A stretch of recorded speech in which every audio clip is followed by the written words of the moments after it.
আমার বন্ধুগণ, ইতিহাসে ফেরাউনের কথা শুনেছি, ৮০,০০০ হত্যা করেছে। আর আমার দেশের যেই জালেম ফেরাউন দুনিয়া থেকে আজকে এক সপ্তাহ আগে বিদায় হয়ে গেছে, ওই জালেম ফেরাউন ৮০,০০০ নয়, তার চাইতে লক্ষ লক্ষ মানুষ বেশি হত্যা করেছে। ওই জালেম ফেরাউন হত্যা করেছে শিশুদেরকে, আর আমার দেশের জালেম ফেরাউন হত্যা করেছে আলেমদেরকে, হত্যা করেছে শিশুদেরকে, হত্যা করেছে যুবকদেরকে, হত্যা করেছে বিড়িয়ারদেরকে। আমার দেশের এই জালেম ফেরাউন হত্যা করেছে সম্মানিত মানুষদেরকে, হত্যা করেছে বাংলাদেশের শ্রেষ্ঠ সম্মানিত মানুষ আল্লামা সাঈদীর মতো মহান মুফাসসিরকে। কোটা আন্দোলনে যত ছাত্ররা শহীদ হয়েছে সবাই শহীদ, কোনো সন্দেহ নাই, একজনেরও বিচার হবে না। ওরা জান্নাতে এখন হাসতেছে, জান্নাতে খেলতেছে। কোরআন সত্য, ঠিক কিনা বলি? কারণ তারা দেশের জন্য রক্ত দিয়েছেন। তারা যদি রক্ত না দিত আজকে আমরা এখানে শান্তিতে বসতে পারতাম? এতক্ষণে হাজার পুলিশ নামক জানোয়ার এসে যেত, ঠিক কিনা? পুলিশ নামক জানোয়ারের কাছে আমি প্রশ্ন করতে চাই, তোমাদের মানবতা গেল কই? কেমনে তোমরা এইভাবে গুলি করতে পেরেছ? এইভাবে মানুষকে মানুষের রক্ত খাওয়াইছ, মানুষকে মানুষের গুস্ত খাওয়াইছ, একজনকে হত্যা করতে বলে ১০০ জনকে হত্যা করেছ। দলীয় কারণে তোমরা অন্ধ হয়ে গেছ। তোমার বাপ দাদারা তো এখন তোমাদেরকে বাঁচাচ্ছে না, ঠিক কিনা? আল্লাহকে বিশ্বাস করো নাই, নেতাকে বিশ্বাস করেছে 2024 সনে, ঠিক কিনা? আমি মনে করি এই বিজয়ের প্রথম মাহফিল, আলহামদুলিল্লাহ, বাংলাদেশের স্বাধীনতার কি প্রথম মাহফিল। এখনো আর কোথাও মাহফিল হয় নাই। আমার হান্নান ভাই কত ভাগ্যবান, পুরা বাংলাদেশের প্রথম মাহফিলটা, বিজয়ের প্রথম মাহফিলটা উনি আঞ্জাম দিয়েছেন। সেই প্রথম মাহফিলে যে আল্লাহ আমাদেরকে আসার বসার, কোরআন হাদিসের কথা বলা শোনার তৌফিক দিয়েছেন, সে মনিবের দরবারে জবান খুলে সবাই বলি আলহামদুলিল্লাহ। বিজয়ে যারা খুশি হয়েছেন তারা আবারও বলেন আলহামদুলিল্লাহ। আর দেশ বিজয় হওয়াতে যারা মন খারাপ হয়েছেন তারা বলেন ইন্না লিল্লাহ। আলহামদুলিল্লাহর পক্ষে সবাই আলহামদুলিল্লাহ বলেন। আল্লাহর দরবারে শুকরিয়া আদায় করার পরে রাসূলের শানে অসংখ্য দরুদ ও সালাম নিবেদন করে, যে সমস্ত দামান ছেলেরা আমার দেশকে বিজয়ী করার জন্য রক্ত দিল, শহীদ আবু সাঈদ, যার নাম না নিলে মাহফিলের পূর্ণতা আদায় হবে না, যিনি বুক পেতে দিয়েছিলেন এই দেশকে বিজয়ী করার জন্য। প্রথম শহীদ আবু সাঈদ, শহীদ মাহফুজুর রহমান মীর মুগ্ধ সহ সকল সোহাদা একরামদের আত্মার মাগফিরাত কামনা করছি। সবাই বলে আল্লাহ যাতে জান্নাত নসিব করো, আমিন বলুন। কিন্তু এই আগস্ট মাসে আমরা সর্বপ্রথম যে শহীদের জন্য দোয়া করি, এটা হচ্ছে বাংলাদেশের শ্রেষ্ঠ শহীদ। গত বছর আগস্ট মাসে 14 আগস্ট যার শাহাদতে আকাশ বাতাস প্রকম্পিত হয়েছিল, যার শাহাদতে হিন্দুরা পর্যন্ত কেঁদেছে, যার শাহাদতে বাংলাদেশের অতুলনীয় ক্ষতি হয়েছে, যিনি থাকলে আজকে বাংলাদেশের চিত্র কিরকম হতো। আজকে প্রথম মাহফিলে স্মরণ করে শ্রদ্ধার সাথে বাংলাদেশের শ্রেষ্ঠ শহীদ আল্লামা দেলোয়ার হোসেন সাঈদী সাহেব হুজুরকে, আল্লাহ হুজুরকে জান্নাতের আলা মাকামে স্থান করে দিক, সবাই বলে আমিন। এবং সাথে সাথে আল্লাহর শুকরিয়া আদায় করার পরে ওই সমস্ত ছাত্রদের শুকরিয়া আদায় করি, যেই সমস্ত ছাত্ররা রাজনীতি বুঝে না, সমাজনীতি বুঝে না, অর্থনীতি বুঝে না, যাদের কোনো লিফলেট নাই, পোস্টার নাই, বিজ্ঞাপন নাই, কোনো দলীয় পরিচয় নাই, যাদের কাছে কোনো একটা অফিস নাই, যারা দীর্ঘদিন আন্দোলন করার এবং চেয়ারে বসার স্বপ্ন ছিল না, সেই ছোট ছোট মাসুম বাচ্চারা যে রক্ত দিল, আন্দোলন করলো, পঙ্গু হলো, আল্লাহর শুকরিয়া আদায় করার পরে কোটা আন্দোলনকারী সব ছাত্রদের শুকরিয়া আদায় করি, সবাই বলে আলহামদুলিল্লাহ। আল্লাহ আমার সব ছাত্র ভাইদেরকে তুমি কবুল করে নাও।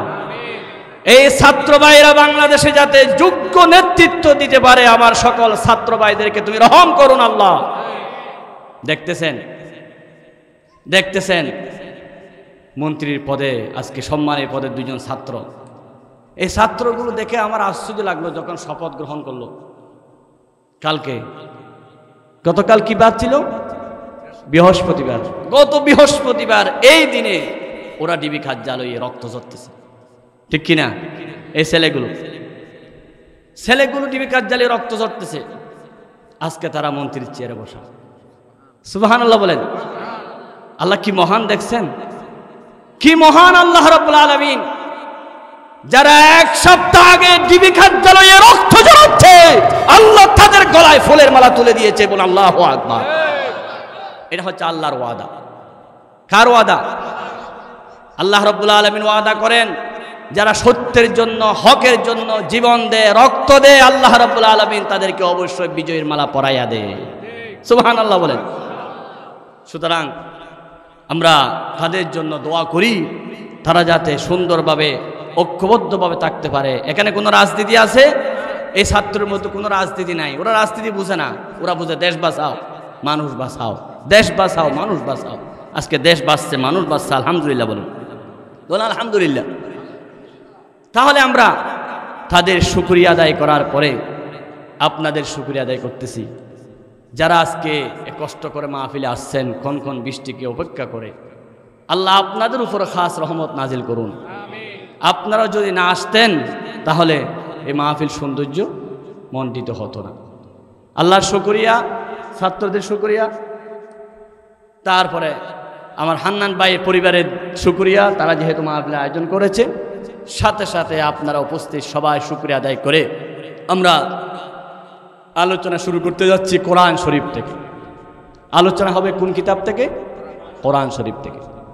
কোরআন শরীফ হচ্ছে সর্বমোট 30 পারা। কয় পারা? আমরা আলোচনা করব 20 নম্বর পারা থেকে। কোরআন শরীফের সর্বমোট সূরার সংখ্যা হচ্ছে 114। আলোচনা হবে 28 নম্বর সূরা। সূরাটার নাম হচ্ছে সূরাতুল কসস। কফ সদ সদ, সূরা কসস। কসদ এটা হচ্ছে বহু বচন, প্লুরাল। এক বচন হচ্ছে কিসসাতুন, কিসসা, ওয়াজ, নসিহাত, বয়ান, কাহিনী। অসংখ্য কাহিনী আল্লাহ কোরআন শরীফে বর্ণনা করলেন। তন্মধ্যে এই সূরাতুল কসসের গুরুত্বপূর্ণ কিসসা, কাহিনী আল্লাহ শুরু করলেন। সূরাটা মাক্কি সূরা। এই সূরার মধ্যে টোটাল আয়াত সংখ্যা হচ্ছে 88, রুকু সংখ্যা হচ্ছে 9। আমরা প্রথম রুকু থেকে, প্রথম আয়াত থেকে তেলাওয়াত শুরু করি। যারা পান আমার মুখোমুখি পড়ুন। আউযু বিল্লাহি মিনাশ শাইতানির রাজিম। বিসমিল্লাহির রাহমানির রাহিম। তাসিন মিম। তিলকা আয়াতুল কিতাবিল মুবিন। নাতলু আলাইকা মিন নাবাই মুসা ওয়া ফিরআউনা বিল হক লিকাওমি ইউমিনুন। ইন্না ফিরআউনা আলা ফিল আরদ ওয়া জাআলা আহলাহা শি'আন يستضعف طائفة منهم يذبح أبناءهم ويستحيي نساءهم إنه كان من المفسدين ونريد أن نمن على الذين استضعفوا في الأرض ونجعلهم أئمة ونجعلهم الوارثين آمنت بالله صدق الله العظيم إرشاد হচ্ছে তাসিন মিন হুরুফ মুকাত্তাআত والله أعلم بمراده بذلك তিলকা আয়াতুল কিতাবিল মুবিন, এটা হচ্ছে স্পষ্ট কোরআনের আয়াত, কিতাবের আয়াত। নাতলু আলাইকা মিন নাবাই মূসা ওয়া ফিরআউন, আমি আল্লাহ ঘোষণা করতেছি, বর্ণনা করে দিচ্ছি নবী ফিরআউন এবং মূসা সম্পর্কে সত্য সহকারে ঘটনা। লিকাউমি ইউমিনুন, বিশ্বাস যারা আনেন, ঈমান যারা আনেন, সেই ঈমানদার জাতির জন্য এই ঘটনাটা। ইন্না ফিরআউন আলা ফিল আরদ, নিশ্চয় ফিরআউন জমিনে অহংকার করেছে। ওয়াজআলা আহলাহা শিয়া, তিনি মানুষদেরকে দলে দলে ভাগ করেছেন। ইস্তাদঈফু তাইফাতাম মিনহুম, তাদের মধ্য থেকে এক দলকে, দুর্বলদেরকে সীমাহীন জুলুম করেছে। ইউযাব্বিহু আবনাহুম, যুবক যারা ছিল, ছেলে যারা ছিল, তাদেরকে, সন্তানদেরকে, ছাত্রদেরকে জবাই করেছে, খুন করেছে। ওয়াইস্তাহি নিসাহুম, নারীদেরকে রেখে দিয়েছেন জিন্দা। ইন্নাহু কানা মিনাল মুফসিদিন, নিশ্চয় সে ছিল বড় সন্ত্রাসী।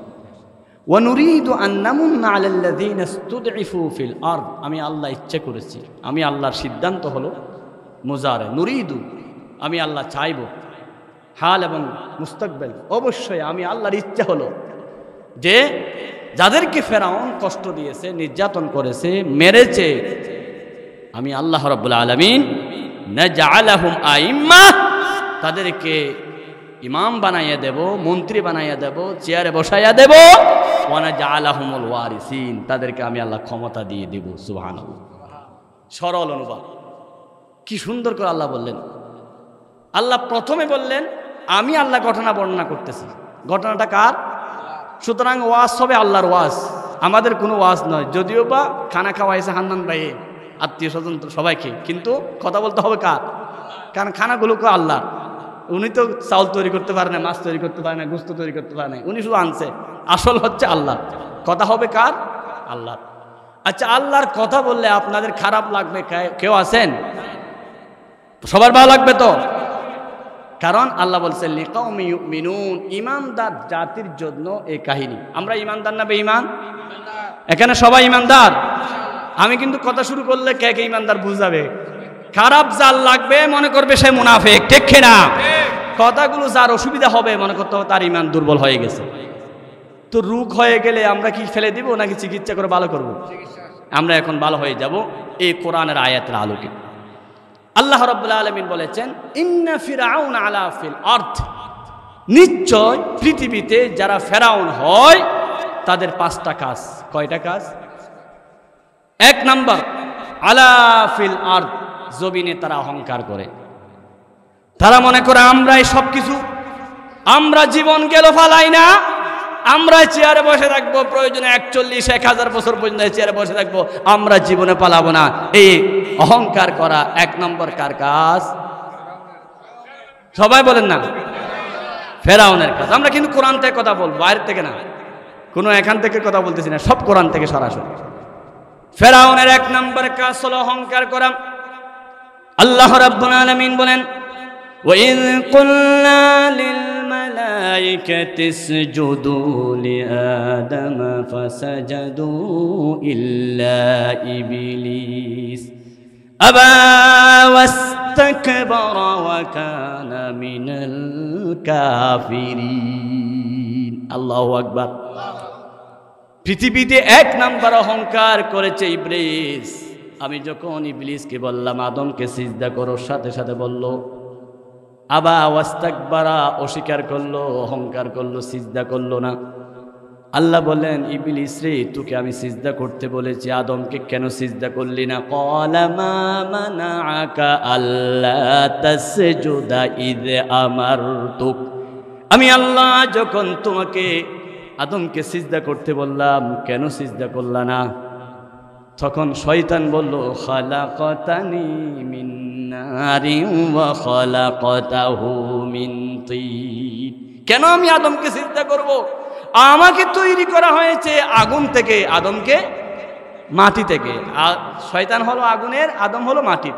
আগুন উপরে যায়, মাটি নিচে যায়। আল্লাহ বলেন আমার সামনে অহংকার করেছো, উখরুজ মিনহা ফাইন্নাকা রাজিম, যাও অহংকার করেছো এখানে, আর এখানে থাকা যাবে না।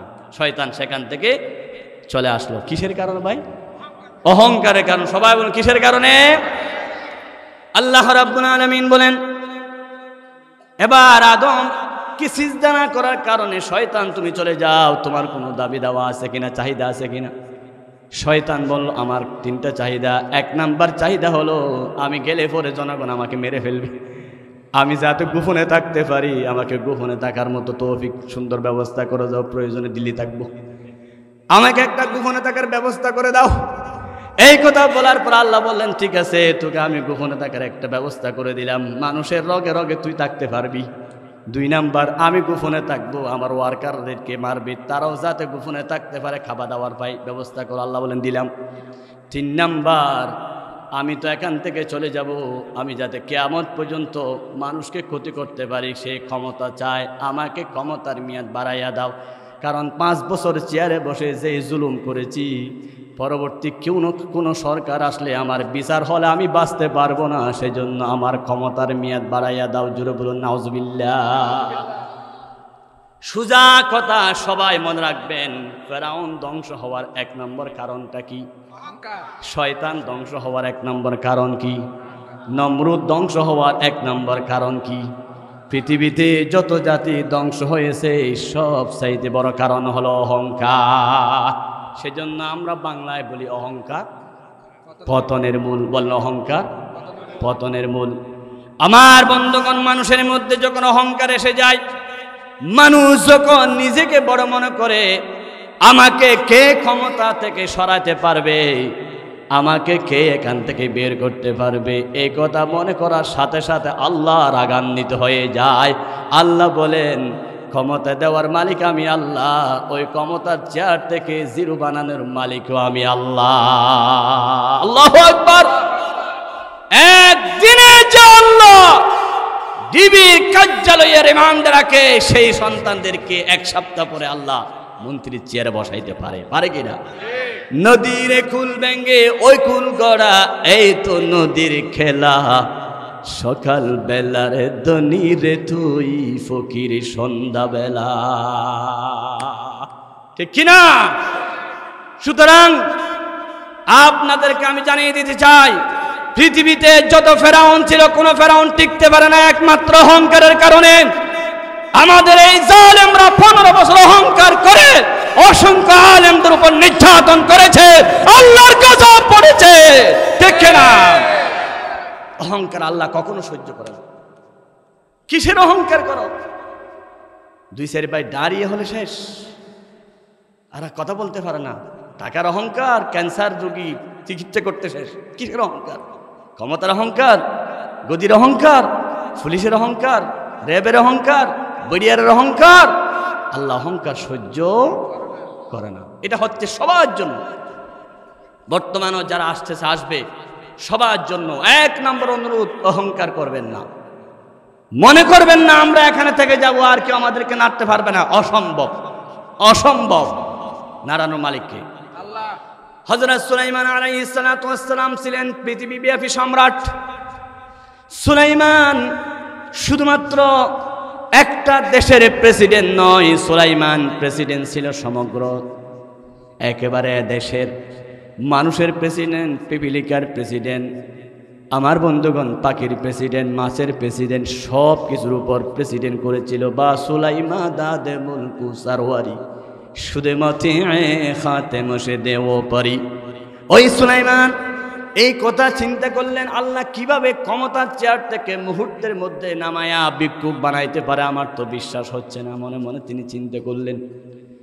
আল্লাহ রাব্বুল আলামিন সাথে সাথে সুলাইমানকে শিক্ষা দেওয়ার জন্য, সুলাইমান বাদশার হাতের মধ্যে একটা আংটি ছিল, ওই আংটিটা আল্লাহ রাব্বুল আলামিনের হুকুমে স্ত্রীর হাতে রাখতেন। আংটির উপরে ক্ষমতা ছিল। বাথরুমে গেলেন, জিনরা এসে তার স্ত্রী থেকে সুলাইমানের আকৃতি ধারণ করা আংটি নিয়ে ফেললেন। জিনরা চেয়ারে বসা আছে, সুলাইমান বাথরুমে এসে আর চেয়ারে ঢুকতে পারে না, গণভবনে ঢুকতে পারে না। সাথে সাথে সুলাইমান রাস্তায় রাস্তায় ঘুরতেছে, মাথা নিচু করে আল্লাহকে বলেন, আল্লাহ বুঝলাম তুমি আল্লাহ মুহূর্তের মধ্যে পৃথিবীর সবচাইতে বড় প্রেসিডেন্টকে ফকির বানাতে পারো। কুলিল্লাহুম্মা মালিকাল মুলকি তুতিল মুলকা মান তাশা ওয়া তানজিউল মুলকা মিম্মান তাশা ওয়া তুইজ্জু মান তাশা ওয়া তুযিল্লু মান তাশা বিয়াদিকাল খায়র ইন্নাকা আলা কুল্লি শাইইন কাদির। নবী আপনি বলে দিন সকল ক্ষমতার একমাত্র মালিককে। আল্লাহ চাইলে ক্ষমতায় বসাইতে পারে, আবার ছিনিয়ে নিতে পারে। আল্লাহ চাইলে ইজ্জত দিতে পারে, আল্লাহ চাইলে বেইজ্জত করতে পারে। যারা চেয়ারে বসে বলে আমরা পলায়ন করার মানুষ নই, আল্লাহর কাছে এই কথাটা এত খারাপ লেগেছে, যেদিন এই কথা বলেছে 2 দিন পরে কাপড় চোপড় ফেলে ফালা যেতে হয়েছে, ঠিক কিনা? এই শব্দটা আল্লাহর কাছে পছন্দ না। আমি পলাবার মানুষ নই, আমি পালাই না, এই কথা আল্লাহর কাছে পছন্দ নয়। তাহলে 1 নম্বর অপরাধ কি? অহংকার করা আল্লাহর কাছে বেশি খারাপ লাগে। সেই জন্য রাসূল বলেন অহংকার দূর হয়ে যাওয়ার জন্য কোনো মানুষের সাথে দেখা হলে প্রথম সালাম দাও, সালাম নেওয়ার জন্য বসে থাকবে না। যেই সমস্ত মানুষরা আলেম হোক, মুফতি হোক, মুহাদ্দিস হোক, মুফাসসির হোক, অন্যজন থেকে সালামের জন্য অপেক্ষা করে, মনে করতে হবে তার ভিতরে অহংকার আছে। যে অন্যজনকে সবাইকে সালাম দেয়, মনে করতে হবে সে অহংকার মুক্ত। আমার রাসূল যে রাস্তা দিয়ে যেতেন সবাইকে আগে সালাম দিতেন। আমি নবীর ওয়ারিস হিসাবে মাহফিলে প্রথম সবাইকে সালাম দিয়েছি, ওই বাচ্চাদের পর্যন্ত গিয়ে হ্যান্ডশেক করে সালাম দিয়ে আসছি। রসুলের কথা আমরা বলবো, যদি আমল না করি তাহলে কোনো দরকার নাই, ঠিক কিনা? সেজন্য রসুল বলেছেন আল বাদি বিসসালাম বারিয়ুম মিনাল কিবার, যে আগে সালাম দে আল্লাহ তাকে অহংকার মুক্ত করে দে। সুবহানাল্লাহ বলেন। ওয়াজ শোনার সাথে সাথে আমল করবেন। 1 নম্বর ওয়াজ, জীবনে অহংকার করব। 2 নম্বর ওয়াজ, কারো সাথে দেখা হলে বলেন কি দেব? আল্লাহ রাব্বুল আলামিন বলেন ইয়া আইয়ুহাল্লাযীনা আমানু ইযা দাখালতুম বুয়ুতান ফাসাল্লিমু আলা আহলিহি লা তাদখুলু বুয়ুতান গায়রা বুয়ুতিকুম হাত্তা তাস্তানিসু ওয়া তুসাল্লিমু আলা আহলিহা। যে কোনো ঘরে ঢুকলে আগে সালাম দিতে হবে। স্বামী যদি স্ত্রীকে সালাম দেন ভালোবাসা বেড়ে যায়। শিক্ষক যদি ছাত্রকে সালাম দেয় শ্রদ্ধা বেড়ে যায়। দোকানওয়ালা কাস্টমারকে সালাম দিলে ব্যবসা উন্নতি হয়ে যায়। যে যেখানে আসেন সেখান থেকে যত সালাম দিবেন, শুধু নির্বাচনের সালাম নয়, অমুক ভাইয়ের সালাম নিন বোতল মার্কায় ভোট দি, শুধু নির্বাচনের সালাম নয়, সব সময় সালাম দিতে হবে। সালাম দিলে অহংকার দূর হয়ে যাবে, আমার মুরিব খুশি হয়ে যাবে। সুবহানাল্লাহ বলেন। আমরা মনে করি আমি বড়, আমি কেন সালাম দেব, আমি সালাম নেব। পৃথিবীতে সবচাইতে বড় হলো আমার নবী। জীবনে কোনোদিন নবীকে কেউ আগে সালাম দিতে পারে না। হাদিস শোনাচ্ছি, মাররা আলা গিলমানিন ফাসাল্লামা আলাইহিম, রাসূল বাচ্চাদের পাশ দিয়ে গেল সালাম দিতেন। মাররা আলা নিসওয়াতিন ফাসাল্লামা আলাইহিন্না, মহিলাদের পাশ দিয়ে গেল আল্লাহর নবী সালাম দিতেন। ইতিহাসের প্রথম শিক্ষা সালাম। আদম নবীকে দুনিয়া পাঠানোর পরে আদম নবীকে বললেন ইজহাব আলা উলাইকান নাফার ওয়া হুম নাফারুম মিনাল মালায়েকা, আদম রে যা ওই দলের কাছে, ওরা ফেরেশতাদের দল, আগে গিয়ে তাদেরকে সালাম দাও। ফাইন্নাহু তাহিয়াতুকা ওয়া তাহিয়াতু যুররিয়াতুকা, এটা হচ্ছে তুমি আদম, তোমার পরিবারের সন্তানদের সবার জন্য বড় নিয়ামত, অভিবাদন। জুড়ে বলুন সুবহানাল্লাহ। তাহলে ফেরাউনের 1 নম্বর দুষ্কৃতি ছিল অহংকার। সেই অহংকার যার মধ্যে ছিল সে আল্লাহ তাকে ধ্বংস করে দেয়, ঠিক কিনা? আমার বন্ধুগণ, ফেরাউন অহংকার যেভাবে করতে পারে নাই, নমরুদ যেভাবে অহংকার করতে পারে নাই, হামান যেভাবে অহংকার করতে পারে নাই, চাইতে কোটি গুণ অহংকার করেছে এই বিগত জালেম, ঠিক কিনা? কোটি গুণ অহংকার করেছে, 1 গুণ 2 গুণ নয়। প্রমাণ দিতে গেলে অনেক কথা। কাউকে মানুষ মনে করতো না, আলেমদেরকে না, মিডিয়ারদেরকে না, শুরু করেছে বিডিআর হত্যা দিয়ে, শুরু করেছে আলেম হত্যা দিয়ে। কোনো মানুষকে মানুষই মনে করতো না। শুধু আমার দল করলে সে মানুষ, আমার দল না করলে সে কোনোদিন মানুষ হতে পারে না। জোরে বলেন নাউজুবিল্লাহ। 1 নম্বর শেষ। 2 নম্বর আল্লাহ বলেন ওয়াজআলা আহলাহা শিয়া। ফেরাউনের কয় নম্বর চরিত্র? 2 নম্বর। ফেরাউনকে কোরআন শরীফে আল্লাহ রাব্বুল আলামিন অসংখ্য সূরার মধ্যে ফেরাউনের কথা বলেছেন। এই কথাগুলো কেন বললেন? চলুন এবার ফেরাউনকে চিনি। মিশরের চেয়ারে যিনি বসতেন তাকে ফেরাউন বলা হতো। তার নাম দ্বিতীয় রামাসিস। অনেক ইতিহাস রয়েছে, ফেরাউন তার উপাধি ছিল। এই ফেরাউন ছিল প্রথমে নিজের মা বাবার অবাধ্য সন্তান। মা বাবার সাথে বেয়াদবি করত। বেয়াদবি করার কারণে আল্লাহ রাব্বুল আলামিন ফেরাউনের উপর গজব নাজিল করলেন। মা বাপ তাকে তেজ্য পুত্র করে দিয়েছে। কি পুত্র? গদ থেকে বের করে দিলেন। 9 দিনের উপবাস। ফেরাউন একটা তরমুজ ক্ষেতের মধ্যে কাজ করতেছে। তরমুজওয়ালাকে বলতেছে আমাকে খাস দাও, আমি চাকরি করব। দীর্ঘদিন কাজ করলেন, তরমুজ খেতেন, শরীর বড় হলেন। হঠাৎ সরকারিভাবে ঘোষণা আসলো মিশরের বড় কবরস্থানে একজন দারোয়ান নিয়োগ দেওয়া হবে। ফেরাউন সেখানে শরীর যেহেতু বড়, দারোয়ান নিয়োগ পেয়ে গেলেন। ঘটনাক্রমে এলাকার মধ্যে প্লেগ রোগ হলো, অনেক মানুষ মারা যাচ্ছে। কবরস্থানে দেওয়ার জন্য ফেরাউন যেহেতু কবরস্থানের দারোয়ান, টাকা দিয়ে ঘুষ নিয়ে অনেকজনকে আগে আগে কবরে দিচ্ছে। এরকম লক্ষ লক্ষ টাকা ঘুষ নিয়ে ফেরাউন কোটিপতি হয়ে গেল। এবার ঘটনাক্রমে মিশরের প্রেসিডেন্ট যখন মারা গেল, ফেরাউন নির্বাচনে দাঁড়িয়ে গেল। ফেরাউন করে বসে আছে, ভোট চাইতে যাই না। হামান বলে বন্ধু যা। ফেরাউন বলে যাব না, বিকাশের মাধ্যমে আমি নির্বাচিত হয়ে যাব। কারণ যে ঘুষগুলো আমি গ্রহণ করেছি সেগুলো মানুষকে দিয়েছি। আজকেও আমরা শুনেছি ঘুষের টাকা দিয়ে মসজিদ বানতে চায়, ঘুষের সুদের টাকা দিয়ে। আছে কি নাই না ফরমান? ফেরাউন এই কাজ করে প্রেসিডেন্টের ক্ষমতায় বসে গেল। বসার পরে ফেরাউন যা যা করলো, আমার বন্ধুগণ, ইতিহাস থেকে শিক্ষাকে বন্ধ করে দিল, কোরআনে শিক্ষা। ফেরাউন 2 নাম্বার, এই যারা আলেম উলামা আছে তাদেরকে ধ্বংস করে দিল, যাতে তার বিরুদ্ধে কেউ কথা না বলে। এবার ফেরাউন সবচাইতে বড় ভয় পেয়ে গেল এই জায়গার মধ্যে, যখন স্বপ্ন দেখলো বনি ইসরায়েল থেকে একটা আগুন এসে ফেরাউনের সিংহাসন ধ্বংস করে দিচ্ছে। সাথে সাথে ফেরাউন তরতর করে কাঁপতেছে। এর ব্যাখ্যা কি হবে? বলে মূসা নামক একজন সন্তান আসবে, ওই সন্তান তোমার ক্ষমতা শেষ করে দিবে। সাথে সাথে ফেরাউন সিদ্ধান্ত নিল মূসাকে জবাই করতে হবে। এক মূসাকে জবাই করার জন্য 80,000 যুবক হত্যা করেছে। কয় হাজার? আরো জোরে, জোর হলো না। 80,000 যুবক হত্যা করেছে ফেরাউন। কার বয়ে? মূসার বয়ে। বলেন কার বয়ে? আমার বন্ধুগণ, ইতিহাসে ফেরাউনের কথা শুনেছি, 80,000 হত্যা করেছে। আমার দেশের যেই জালেম ফেরাউন দুনিয়া থেকে আজকে 1 সপ্তাহ আগে বিদায় হয়ে গেছে, ওই জালেম ফেরাউন 80,000 নয়, তার চাইতে লক্ষ লক্ষ মানুষ বেশি হত্যা করেছে।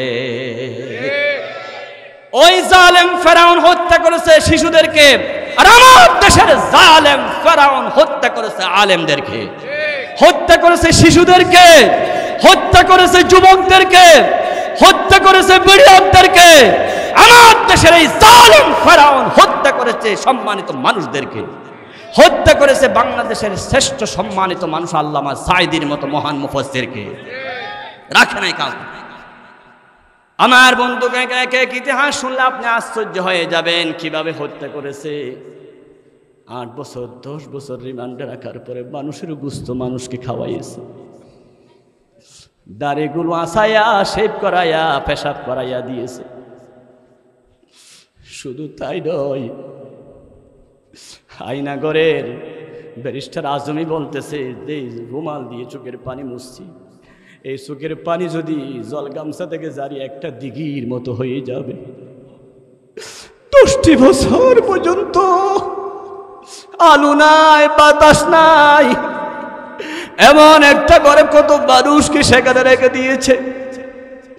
আপনার সাথে আমার দলীয় ভিন্ন হতে পারে, আপনি এক দল করেন আমি এক দল করি, এমন নির্যাতন করবে। আমার বন্ধুগণ, চোখের পানি ছেড়ে বলি, যাদের উপর জুলুম করেছো, জানো না যাকে হত্যা করেছো তার স্ত্রী সারা রাত স্বামী স্বামী করে কত বছর পর্যন্ত আসতে কাঁদতেছে। যেই মানুষকে হত্যা করেছো তার ছেলে মেয়েরা আব্বু আব্বু করে কিভাবে চিৎকার করে কান্না করে। যাদের ছেলে মেয়ে আছে চিন্তা করে দেখুন, ঘরে ঢুকলে আপনার সন্তানরা বুকের সাথে আপনাকে জড়িয়ে ধরে। কিন্তু রাজনৈতিক কারণে আজকে নিরীহ মানুষদেরকে হত্যা করেছে। একদিন রাত্রে গিয়ে দেখুন তাদের ঘরে কি চিৎকার কি কান্নাকারি হচ্ছে। যাদের সন্তানকে হত্যা করেছ তাদের মা সারা রাত বালিশ বিজায়া বিজায়া কাঁদতেছে, আমার জাদু কই, আমার জাদু কই, আমার জাদু কই। মায়ের চোখের পানি, স্ত্রীর চোখের পানি, সন্তানদের চোখের পানি আমার আল্লাহ সহ্য করতে পারে না। আপনার দুইটা ছেলে যদি ঝগড়া করে, একটা ছেলে এসে যদি বলে আব্বু আমাকে মেরেছে, আরেকটা ছেলে যদি, দুইজন ছেলে একজনের বিরুদ্ধে একজন বিচার দেয়, যার চোখে পানি দেখেন আপনি তার পক্ষ হয়ে যাবেন। অনুরূপভাবে আবার আল্লাহ যেই জুলুম করে ওই জালেমের বিপক্ষ হয়ে আমার আল্লাহ মজলুমের পক্ষ হয়ে যায়। সুবহানাল্লাহ বলেন। কি জুলুম, কি অত্যাচার! 15টা বছর চলেছে। হিটলার এরকম অত্যাচার করতে পারে নাই। হিটলার মেরেছে শুধু ইহুদি, ফেরাউন মেরেছে শুধু বাচ্চা মুসার বয়ে, নমরুদ মেরেছে কিছু মানুষ, আর আমার বন্ধুগণ ইসরায়েলে মারতেছে কিছু মুসলমান। আর এই জালেম মুসলমান মেরেছে, হিন্দু মেরেছে, যুবক মেরেছে, ছেলে মেরেছে, নারী মেরেছে, বৃদ্ধ মেরেছে, আলেম মেরেছে, হেফাজত মেরেছে, চরমনায় মেরেছে। এমন কোন সেক্টর নাই যেই সেক্টরের চোখের পানি পড়ে নাই। ঠিক কিনা? আল্লাহর কসম এমন আসে নাই। বলতে পারেন হুজুর এতদিন আসে নাই কেন, এতদিন পরে কেন? আল্লাহ রাব্বুল আলামিন সেটার উত্তর দিচ্ছেন, ইন্নামা নুমলি লাহুম লিয়াজদাদু ইসমা ওয়া লাহুম আযাবুম মুহিন। আমার আল্লাহ রাব্বুল আলামিন বলেন, যারা জুলুম করে, এলাকায় এলাকায় যারা জুলুম করে, এলাকায় এলাকায় যারা মানুষকে জিম্মি করে রাখে, আল্লাহ তাদেরকে সাময়িকভাবে শক্তি দে, ক্ষমতা দে। 2-4 বছর আল্লাহ দেখে কি করতে পারো। পুকুরে মাছের জন্য বড়শি দিলে যেমন নাকি মাছকে একটু দৌড়াদৌড়ি করে টান দিলে চলে আসতে হয়, আমার আল্লাহ একটু করে ছাড় দে, যখন আল্লাহ টান দে তখন চলে যেতে হয়। ঠিক কিনা?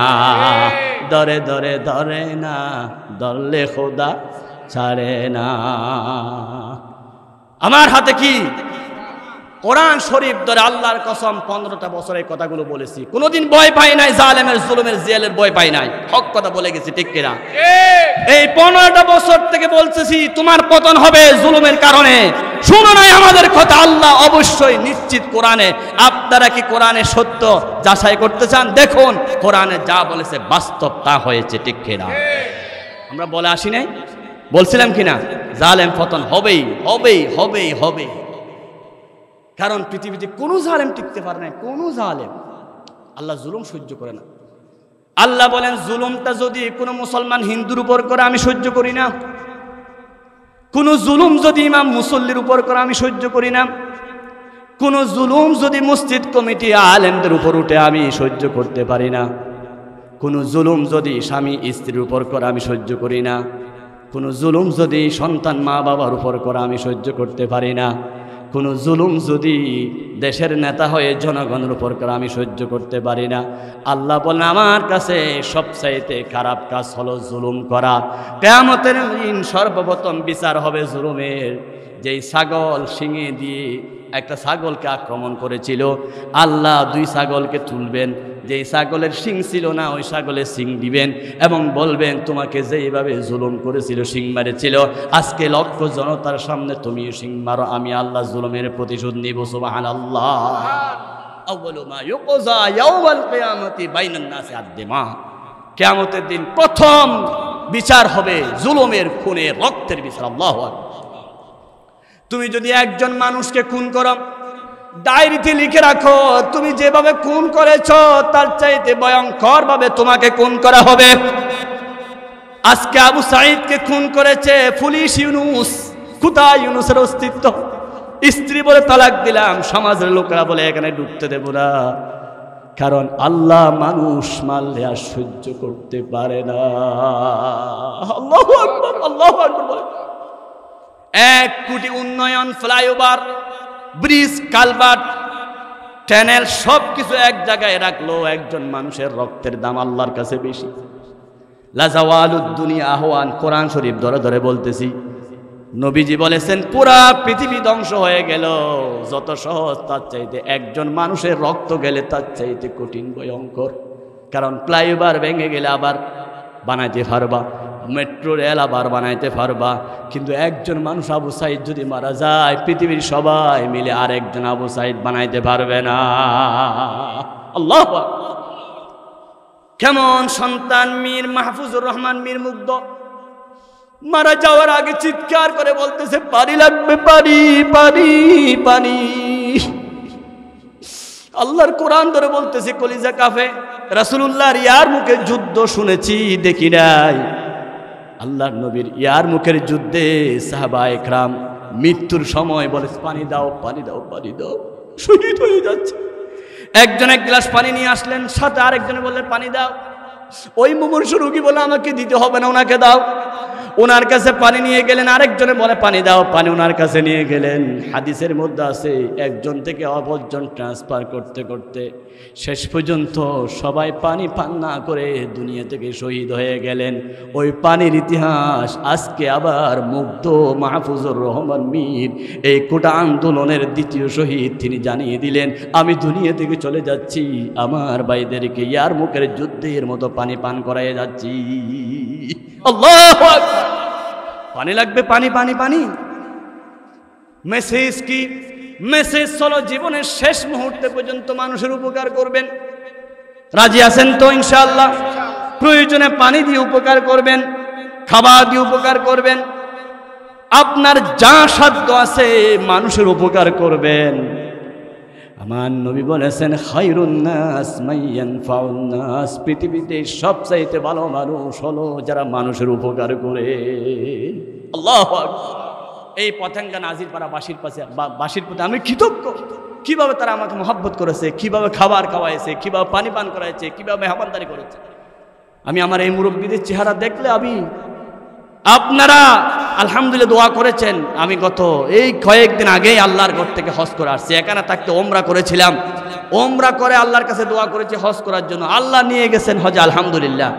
এই হজের মধ্যে প্রত্যেক দিন দোয়া করেছি, আল্লাহ জালেমকে তুমি বিদায় করে দাও, দেশকে জালেম মুক্ত করে দাও।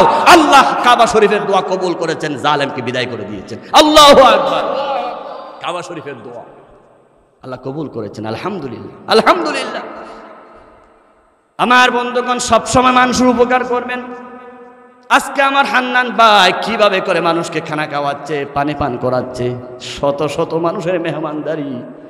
শহীদ মাহফুজুর রহমান মীর মুগ্ধর এই ইতিহাস তিনি আবার চালু করলেন। আমি আমার হাকিম ভাই সহ পরিবারে যারা আছে সবাইকে অনুরোধ জানাচ্ছি, প্রত্যেক বছর এই মাহফিলটা জিন্দা রাখুন ইনশাআল্লাহ। বলুন ইনশাআল্লাহ। মনে যদি দুর্বলতা থাকে আমরা সবাই ইনশাআল্লাহ সহায়তা করব। তারপরও এই পানি পান করানো, খানা খাওয়ানো, মানুষকে খুশি করানো, এটা হচ্ছে মরহুম আব্দুস সত্তার সাহেবের জন্য সবচাইতে বড় নাজাত রুসিলা, ওনাদের আম্মা জানের জন্য সবচাইতে বড় নাজাত রুসিলা। আল্লাহ রাব্বুল আলামিন এই খাবার রুসিলায় ওনাদের মা বাপকে জান্নাতের মেহমান বানায় দিন। বলুন আমিন। মানুষকে খানা খাওয়ালে এত সওয়াব। মাহফুজুর রহমান মুগ্ধ জীবনের শেষ স্তরে পানি পান করাই দিয়ে ইতিহাস রচনা করলেন। ইনশাআল্লাহ ইনশাআল্লাহ আমি এক সপ্তাহের মধ্যেই সিদ্ধান্ত নিয়েছি ওনার কবরস্থানে যাব। শহীদ আবু সাঈদের কবরে, মাহফুজুর রহমান মুগ্ধের কবরে, যারা যারা এই কোটা আন্দোলনে শহীদ হয়ে গেছেন প্রায় শহীদের কবরস্থানে যাব, জিয়ারত করব, তাদের পরিবারের জন্য সহযোগিতা নিয়ে একটু কিছুদিন পরে যাব ইনশাআল্লাহ। বলেন ইনশাআল্লাহ। শুধু তারা পানি পান করাইছে, আমরা কিছু করব না? আমাদের দায়িত্ব আছে কি নাই? তাদের পরিবারকে অবশ্যই আমাদেরকে সান্ত্বনা দিতে হবে। তারা চলে গেল আল্লাহর রাস্তায়। আল্লাহ রাব্বুল আলামিন বলেন, ওয়ালা তাকুলু লিমান ইয়াকতালু ফি সাবিলিল্লাহি আমওয়াত বাল আহয়াউ ওয়ালাকিন লা তাশউরুন। আল্লাহর পথে যারা দিয়েছে জীবন তাদেরকে তোমরা মৃত বলো না মৃত। আল্লাহর দ্বীনের জন্য, দেশ রক্ষার জন্য যারা শহীদ হয়ে গেল, শহীদ আবু সাইদ, শহীদ মীর মুগ্ধ, মাহফুজুর রহমান মুগ্ধ, শহীদ ফাইসাল থেকে শুরু করে যত শহীদরা চলে গেলেন, আমরা মনে করি তারা চলে গেছে। আল্লাহর কোরআন সাক্ষী হলো তারা জিন্দা, তাদেরকে মৃত্যু বলে কোরআন অস্বীকার করা হবে। সকল শহীদরা জিন্দা, শুধু জিন্দা নয়, আজকে আমার হান্নান ভাই যেভাবে খানা খাওয়াচ্ছে আমাদেরকে, আল্লাহ রাব্বুল আলামিন নিজেই সকল শহীদদেরকে খানা খাওয়া। বলেন না সুবহানাল্লাহ। শহীদের এত মর্যাদা, এত মর্যাদা। আমি ছোট্টবেলা থেকে বিশ্ব মুফাসসির আল্লামা সাঈদী সাহেবের তাফসীরে শুনেছি। আমি সাঈদী কোরআনের খেদমত করেছি 50টি বছর। মাফ পাবো কিনা জানি না। আল্লাহর কাছে মাফ পাওয়ার জন্য একমাত্র পথ হলো শাহাদাত। আমি সাঈদী দোয়া করি, আল্লাহ তুমি আমাকে শাহাদাতের মৃত্যু দিও। আমি নিজেই ওনার কান থেকে, ওনার জবান থেকে বারবার এই কথা শুনেছি। আল্লাহ ওনার দোয়া কবুল করেছেন। আল্লাহ রাব্বুল আলামিন হাসপাতালের বিছানায় আল্লাহ ওনাকে শাহাদতের মর্যাদা নিয়ে আল্লাহ ওনাকে জগতের শ্রেষ্ঠ শহীদ হিসাবে কবুল করেছেন। আলহামদুলিল্লাহ। আম্মাকে দাও সে ঈমান আল্লাহ মেহেরবান, আম্মাকে দাও সে ঈমান আল্লাহ মেহেরবান, যে ঈমান ফাঁসির মঞ্চে অসংখ্য সে গায় জীবনের গান। আল্লাহ আল্লাহ আপনারা সাক্ষী থাকেন, আমিও দোয়া করি, কোরআন ধরে ওয়াদা করি, নিয়ত করি, শপথ করি, আল্লাহ আমাকেও তুমি শহীদি মওত দান করো। বলুন আমিন। আমাদেরকে শাহাদাতের মওত নসিব করুন, আমিন। হুজুর শহীদ কেমনে হব? বয়স তো নাই, জিহাদ করতে তো পারবো না, অস্ত্র ধরতে পারবো না, গুলি ধরতে পারবো না। আল্লাহ রাসূল বলেন, কি সুন্দর হাদিস, নবীজি বলেছেন, যারা বুড়া বয়সের আমার এই মুরব্বীরা নিয়ত করেছেন জালেমের বিরুদ্ধে কথা বলেই যাব, অন্যায়ের বিরুদ্ধে কথা বলে যাব, দুর্নীতির বিরুদ্ধে কথা বলে যাব, এরকম জুলুমের বিরুদ্ধে যারা কথা বলে, মুরব্বী যুবক আমার মা বোনেরা, রাসূল বলেছেন আল্লাহ তাদেরকে বিছানায় মল্ল শাহাদতের মর্যাদা দিয়ে দিবে। আল্লাহু আকবার। সুতরাং আমরা সবাই জালেমের পক্ষে নাকি বিপক্ষে? যারা জালেমের বিপক্ষে কথা বলবেন আল্লাহ তাদেরকে বিছানায় শাহাদতের মর্যাদা দিবেন। আল্লাহু আকবার। কথাগুলো বলতেছে আল্লাহকে খুশি করার জন্য, শাহাদতের মর্যাদা পাওয়ার জন্য। হয়তো আপনারা আমাকে মোহাব্বত নাও করতে পারেন, এই কথাগুলো বলার পরে খারাপ লাগতেছে। আমি কি আমার নিজের থেকে কথা বলি? কোথা থেকে বলি? কোরআন থেকে বলি। শাহাদতের এত মর্যাদা, শাহাদতের মর্যাদার এত দাম। আল্লাহ রাব্বুল আলামিন বলেন, মান ইউতি'িল্লাহ ওয়ার রাসূল ফাউলাইকা মা'আল্লাযীনা আন'আমা আল্লাহু আলাইহিম মিনান নাবিয়্যিনা ওয়াস-সিদ্দীকিনা ওয়াশ-শুহাদাই ওয়াস-সালিহিন। জোরে বলুন আল্লাহু আকবার। আমার আল্লাহ রাব্বুল আলামিন বলেন, দুনিয়াতে যারা আল্লাহ এবং রাসূলের অনুগত্য করবে, আল্লাহ রাব্বুল আলামিন তাদেরকে রাসূলের সাথে, মা'আন নবিয়্যিন ওয়াস-সিদ্দীকিন শহীদের সাথে, ওয়াশ-শুহাদাই শুহাদায়ে কিরামদের সাথে, ওয়াস-সালিহিন নেককার বান্দাদের সাথে থাকবে। এই কথাগুলো আল্লাহ রাব্বুল আলামিন বলে জানিয়ে দিলেন। পৃথিবীতে 1 নম্বর মর্যাদা নবীদের, 2 নম্বর সিদ্দীকিন, 3 নম্বর হলো শহীদের। শহীদের এমন মর্যাদা, শহীদের মওতের বিছানায় স্বয়ং আমার আল্লাহ হাজির হয়ে যায়। শহীদকে নেওয়ার জন্য কে আসে? আল্লাহ নিজে আসে, আল্লাহ নিজে খানা খাওয়ায়, আল্লাহ নিজে তাদের মর্যাদা বাড়ায়। শহীদ আবু সাঈদ দুনিয়া থেকে চলে গেল, মুগ্ধ চলে গেল। বাংলাদেশের মানুষ সব সময় তাদেরকে স্মরণ করবে, ঠিক কিনা? তাদের কোনো ভয় নাই, চিন্তা নাই, টেনশন নাই, পেরেশান নাই, কারণ তারা আল্লাহর সাথে দেখা করতে যাচ্ছে। বাংলাদেশের একজন শ্রেষ্ঠ শহীদ জেলখানায় যখন শাহাদতের ফাঁসির রায় হয়ে গেল, 3 ঘন্টা পরে ফাঁসি। জেলখানায় এসে আসা দারোয়ান বলতেছে, স্যার 3 ঘন্টা পর আপনারা ফাঁসি। তিনি বললেন, আমি একটু ঘুমাই, 3 ঘন্টা পর আমাকে একটু ডেকে দিও, 2 ঘন্টা পরে ডেকে দিও। দারোয়ান বলে আশ্চর্য, তিনি নিশ্চিত জানে 3 ঘন্টা পরে শহীদ হয়ে যাবে, এখন বলে ঘুম যাচ্ছে। দেখলাম তিনি ঘুমায় গেছেন। 2 ঘন্টা পরে তাকে দেখতে গেলাম, তিনি গোসল করে সুন্দর করে নতুন জামা পরলেন। দারোয়ান বলতেছে, কেন আপনি নতুন জামা পরতেছেন? আপনার কি ভয় নাই, টেনশন নাই, চিন্তা নাই, প্যারেশান নাই, আপনি যে শহীদ হয়ে যাবেন, মারা যাবেন, ফাঁসির মঞ্চে যাবেন? বলে আমার এর চাইতে বড় আনন্দ আর কিছু নাই। আমি নিশ্চিত ঘুমাচ্ছি, কারণ 3 ঘন্টা পরে আমার সাথে আমার আল্লাহর দেখা হয়ে যাবে। আল্লাহ কোরআন শরীফে বলেছেন, ইন্নাল্লাযীনা ক্বালু রাব্বুনাল্লাহু সুম্মা ইসতাকামু তাতানাজ্জালু আলাইহিমুল মালাইকা আল্লা তাখাফু ওয়া লা তাহজানু ওয়া আবশিরু বিল জান্নাহ। ভয় পেও না, চিন্তা করো না শহীদরা, তোমার মৃত্যুর পরে সরাসরি আল্লাহর সাথে দেখা হয়ে যাবে। কোরআন শরীফের আয়াত বিশ্বাস করেছেন বলে উনি কোনো ভয় পান না, চিন্তা করেন না, 2 ঘন্টা আরামে ঘুমালেন। এবং আল্লাহ রাব্বুল আলামিন বললেন, ওয়াবশিরু বিল জান্নাহ, এই শাহাদাতের পরে তোমার জন্য বেহেশতের সুসংবাদ। সেখানে তোমাকে আল্লাহ রাব্বুল আলামিন জান্নাতি মেহমানদারি করবেন, নুজুলাম মিন গফুরির রাহিম। আল্লাহ তোমাকে সেখানে মেহমানদারি করবেন, সে আশা নিয়ে এই শহীদ 3 ঘন্টার মধ্যে 2 ঘন্টা ঘুমালেন। 1 ঘন্টা আগে নতুন জামা পরে ফাঁসির মঞ্চে চলে গেলেন। ফাঁসির মঞ্চে যাচ্ছে হেসে হেসে, তিনি যেন জানিয়ে দিলেন, আমি আবার আল্লাহর সাথে দেখা করতে যাচ্ছি, কারণ এই জালেমদের ফাঁসি রশি আমার জন্য জান্নাতে যাওয়ার বড় উসিলা। আল্লাহু আকবার।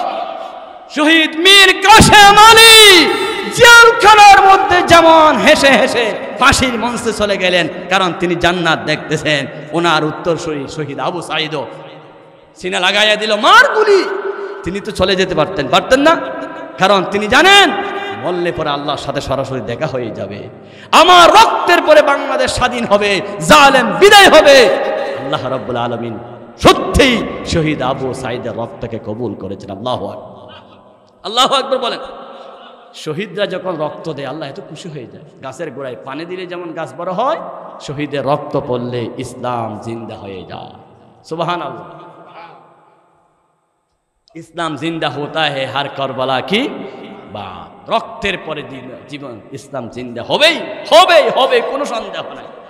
কোটা আন্দোলনে যত ছাত্ররা শহীদ হয়েছে সবাই শহীদ, কোনো সন্দেহ নাই, একজনেরও বিচার হবে না। ওরা জান্নাতে এখন হাসতেছে, জান্নাতে খেলতেছে। কোরআন সত্য, ঠিক কিনা বলি? কারণ তারা দেশের জন্য রক্ত দিয়েছেন। তারা যদি রক্ত না দিত আজকে আমরা এখানে শান্তিতে বসতে পারতাম? এতক্ষণে 1000 পুলিশ নামক জানোয়ার এসে যেত, ঠিক কিনা? ঠিক কিনা? কত দিক থেকে ঘেরাও করত পুলিশ নামক জানোয়ারের কাছে। আমি প্রশ্ন করতে চাই, তোমাদের মানবতা গেল কই? কেমনে তোমরা এইভাবে গুলি করতে পেরেছ? এইভাবে মানুষের রক্ত খাওয়াইছ, মানুষকে মানুষের গুস্ত খাওয়াইছ। একজনকে হত্যা করতে বলে 100 জনকে হত্যা করেছ। দলীয় কারণে তোমরা অন্ধ হয়ে গেছ। তোমার বাপ দাদারা তো এখন তোমাদেরকে বাঁচাচ্ছে না, ঠিক কিনা? আল্লাহকে বিশ্বাস করো নাই, নেতাকে বিশ্বাস করেছে। নেতার পিছনে পিছনে দৌড়ছো, আল্লাহ শেষ করে দিয়েছে।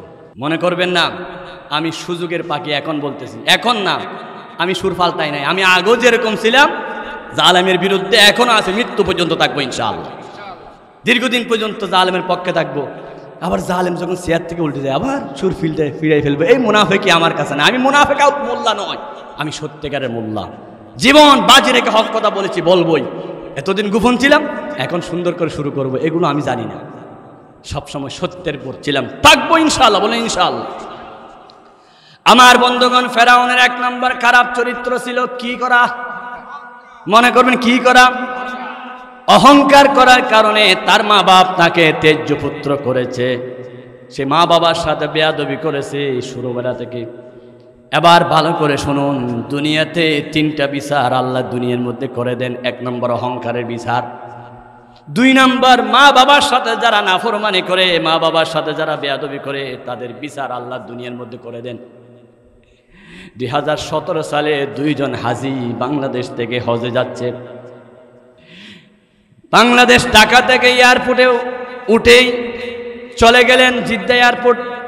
এয়ারপোর্টে নামার সাথে সাথে তাদের জবান বন্ধ। আল্লাহর কসম, কি বন্ধ? দুইজন কথা বলতে পারে না। 40 দিন পর্যন্ত মক্কা শরীফে ছিল, মদিনা শরীফে ছিল 10 দিন, কথা বলতে পারে না। হজ শেষ করে আবার এয়ারপোর্টে, জিদ্দা এয়ারপোর্টে উঠলেন, বিমান ওঠার পর আবার কথা শুরু। ওই দুইজনকে জিজ্ঞাসা করা হলো, তোমরা দুইজন 40 দিন পর্যন্ত মক্কা মদিনায় ছিলা, কথা বলতে পারো না, এখন কেন কথা বলতে পারো? দুইজনে চোখের পানি ফেলে ফেলে বলতেছে, আমরা সবচাইতে বড় অপরাধ করেছি, আমাদের মা বাপকে কষ্ট দিয়েছি। আমরা আল্লাহর ঘরে গিয়ে কাঁদি, আবার মা বাপ আমার ঘরে গিয়ে কাঁদতেছে, আমার বিরুদ্ধে বদদুয়া দিচ্ছে। আল্লাহ যেন জানিয়ে দিলেন, মা বাবার সাথে নাফরমানি করেছো, এখানে লব্বাইক বলতে পারবি না, জবান বন্ধ করে দেব। রাসূলের রওজাতে সালাম দিতে পারবি না, কারণ তোর কাবার চাইতে বড় কাবা হলো তোর মা বাপ। আল্লাহু আকবার। আল্লাহর পরে নবী আমার, তারপরে মা জননী,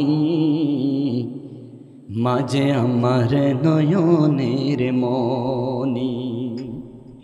আপন বলে যারে জানো, সেই তো আপন, আপন আমার মা জননী, অন্য কেহ না।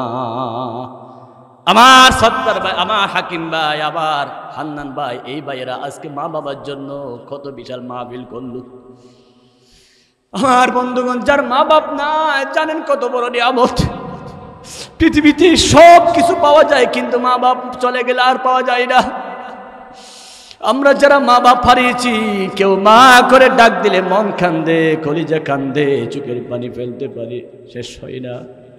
মা তোমার চেহারা কত মধুর, দেখলে মনে হয় খানে কাবা শরীফ দেখেছি। রাসূল বলেছেন, একবার যদি তাকাও, একটা কবুল ওজের সওয়াব মায়ের দিকে, বাবার দিকে। 100 বার যদি তাকাও, 100 কবুল ওজের সওয়াব। সেই মা বাপকে পর্যন্ত আজকে আমরা গড়হারা করে দিয়েছি, সেই মা বাপকে পর্যন্ত নির্যাতন করতেছি। দলীয় কারণে অন্ধ হয়ে অনেক জালেমের সন্তানরা মা বাপকে পর্যন্ত ঘর থেকে বের করে দিয়েছে, ঠিক কেরা? নিজের মা বাপ, মায়ের দিনে ভাইকে রক্ত, ভাইকে বের করে দিয়েছে, নিজের বোনকে বের করে দিয়েছে। মানুষ এরকম অহংকার হয়ে যায়। অহংকারের বিচার আল্লাহ দুনিয়া করে। 2 নাম্বার, মা বাবার নাফরমানের বিচার আল্লাহ কোথায় করেন? 3 নাম্বার, আল্লাহ রাব্বুল আলামিন যারা দুনিয়াতে জুলুম করে, ওই জালেমদের বিচার মজলুমের সামনে করে দুনিয়াতে করে। সুবহানাল্লাহ। আল্লাহ রাব্বুল আলামিন বলেন, ওয়ালা তাহসাবান্নাল্লাহা গাফিলান আম্মা ইয়ামালুজ জালিমুন। আল্লাহ বলেন সূরা ইব্রাহিমের 40 নম্বর আয়াত, তোমরা মনে করো না জালেমরা যে পরিমাণ বিডিআর হত্যা করে, হেফাজতের উপর নির্যাতন করে, আলেম নির্যাতন করে, আমি আল্লাহ দেখি না মনে করিও না, সব আমি আল্লাহ দেখে আছি। আল্লাহু আকবার। ইন্নামাস সাবিলু আলাল্লাযীনা ইয়াজলিমুনান নাসা বিগাইরিল হক।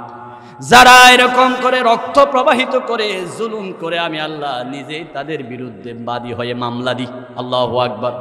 আল্লাহ যদি মামলা দিয়ে বাঁচার কোনো উপায় আছে নাকি?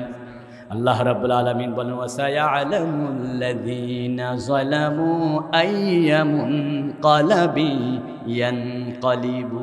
ওসিরে জালেম যারা জুলুম করে, মানুষকে চোখের পানি ফেলায়, তারা ওসিরে জানতে পারবে কি ক্ষতি হয়েছে। কারণ মজলুম যখন চোখের পানি ফেলে, আল্লাহর দরবারে আর পর্দা থাকে না। রাসূল বলেন, ইত্তাকি দাওয়াতাল মাজলুম ফাইন্না লাইসা বাইনাহু ওয়া বাইনাল্লাহি হিজাব। মজলুমরা যখন চোখের পানি ফেলে, আবার আল্লাহর আরশের দরজা খুলে যায়।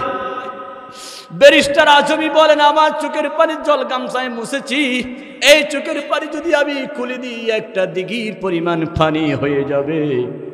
এরকম কত আজমি, কত মানুষ আয়নাঘর থেকে চোখের পানি ফেলেছে, জেলখানা থেকে চোখের পানি ফেলেছে। রফিকুল ইসলাম মাদানী ছোট্ট একজন আলেম চিৎকার মেরে মেরে বলতেছে, আমাকে কি নির্যাতন করেছে। চোর নয়, ডাকাত নয়, সন্ত্রাসী নয়, আল্লামা মাহমুদুল হক সাহেবকে কি নির্যাতন করেছে। এমন একটা সেক্টর বাকি নাই যে সেক্টরে জুলুম নাই। রিক্সাওয়ালা বলেন, ঠেলাওয়ালা বলেন, ভ্যানওয়ালা বলেন, তরকারিওয়ালা বলেন, আমার বন্ধুগণ শেয়ার বাজার বলেন, প্রত্যেকটা সেক্টরে জুলুম আল্লাহর আরশ আজিম থরথর করে কেঁপেছে। আমার আল্লাহ বলেছেন আমি আর সহ্য করতে পারি না। সেনাবাহিনী বলেন ম্যাডাম আমি আর পারতেছি না। সবাই বলল পারতেছি না, কারণ জুলুম এত বেশি হয়ে গেছে আল্লাহ আর সহ্য করতে পারে না। ঠিক কিনা? কথাটা কার? আল্লাহ রাব্বুল আলামিন বলেন বান্দা যখন জুলুম করে আমি একটু সুযোগ দিই, কিন্তু যখন ধরে ফেলে আর বাঁচার উপায় নাই। ওয়াকাযালিকা আখযু রাব্বিকা ইযা আখাযাল কুরা ওয়া হিয়া যালিমা। যখন কোন জনপদের উপর কোন জালেমরা জুলুম করে আমি আল্লাহ ধরে ফেলি আর সহ্য করতে পারি না। আল্লাহু আকবার। وكم من قرية أهلكناها فجاءها بأسنا بياتا। অনেকে জুলুম করার পরে রাত্রে আমি আল্লাহ ধ্বংস করে দিয়েছি, অনেকে দিনে ধ্বংস করেছি। আল্লাহ রাব্বুল আলামিন সূরাতুল আনকাবুতে কি সুন্দর করে বলেন, ফাতিলকা বুয়ুতুহুম খাওয়ায়াতাম বিমা যালামু ফাকুল্লান আখাযনা বিযামবিহি ফামিনহুম মান আরসালনা আলাইহিম হাসিবা। কি সুন্দর করে আল্লাহ পাট বলছে, সবগুলো বলতে গেলে সারা রাত চলে যাবে। মূল কথা হলো 1 নম্বর অহংকার করা, 2 নম্বর জুলুম করা। কি করা? এই জুলুম আল্লাহ কখনো সহ্য করে না। আমরা কি জীবনে কোনোদিন কারো উপর জুলুম করব? বলেন করব? একজন স্বামী হয়ে যদি স্ত্রীর উপর জুলুম করে, আল্লাহ সেই ঘর থেকে বরকত নিয়ে ফেলে। কেমনে জুলুম করে? স্বামী স্ত্রীর উপর জুলুম করা মানে স্ত্রীর মহরণ আদায় না করা। স্বামী স্ত্রীর উপর জুলুম করা মানে স্ত্রীর ভরণ পোষণ না দেওয়া। স্বামী স্ত্রীর উপর জুলুম করা মানে স্ত্রীকে প্রহার করা। স্বামী স্ত্রীর উপর জুলুম করা মানে স্ত্রীর যথাযথ হক আদায় না করা। যেই স্বামী স্ত্রীর হক আদায় না করে মারা যাবে, মহরণ আদায় না করে মারা যাবে, কিয়ামতের দিন ওই জালেমকে জানাকার হিসাবে আল্লাহ তুলবেন। জোরে বলুন নাউজুবিল্লাহ। যেই শিক্ষক ছাত্রের উপর জুলুম করবে, অন্যায়ভাবে মার দিবে, ওই শিক্ষককে কিয়ামতের দিন জালেম হিসাবে আল্লাহ তুলবে। যে ডাক্তার রোগীর উপর জুলুম করবে, জুলুম করে বেশি টাকা নিবে, বেশি পরীক্ষা দিবে, জুলুম করে রোগীকে কষ্ট দিবে, ওই ডাক্তারকে আল্লাহর কাছে জবাব দিতে হবে। যেই মাস্টার ছাত্রের উপর জুলুম করবে, ক্লাসে পড়াবে না, প্রাইভেটে আলাদা পড়াবে, ওই মাস্টারকে অবশ্যই জবাব দিতে হবে। যেই পুলিশ জনগণের উপর জুলুম করে জবাব দিতে হবে। যেই প্রশাসন মন্ত্রী এমপি জুলুম করে জবাব দিতে হবে।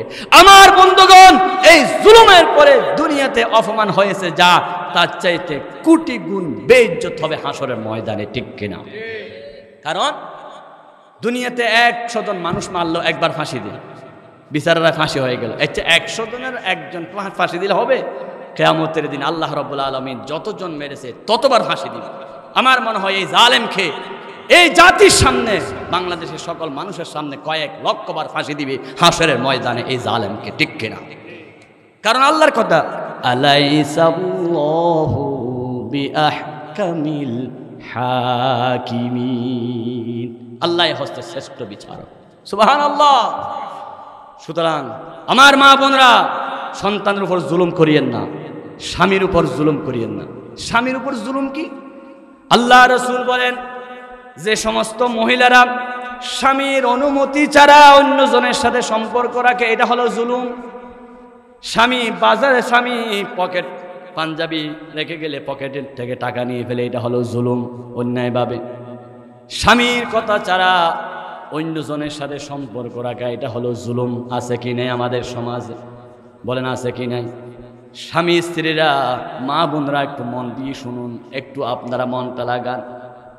রাসূল বলেছেন, কোন মহিলা যদি সারা রাত তাহাজ্জুদ নামাজ পড়ে, 5 ওয়াক্ত নামাজ জামাত সহকারে পড়ে, নিজের স্বামীকে রাজি করে না, তার কোনো ইবাদত আল্লাহর কাছে কবুল হবে না।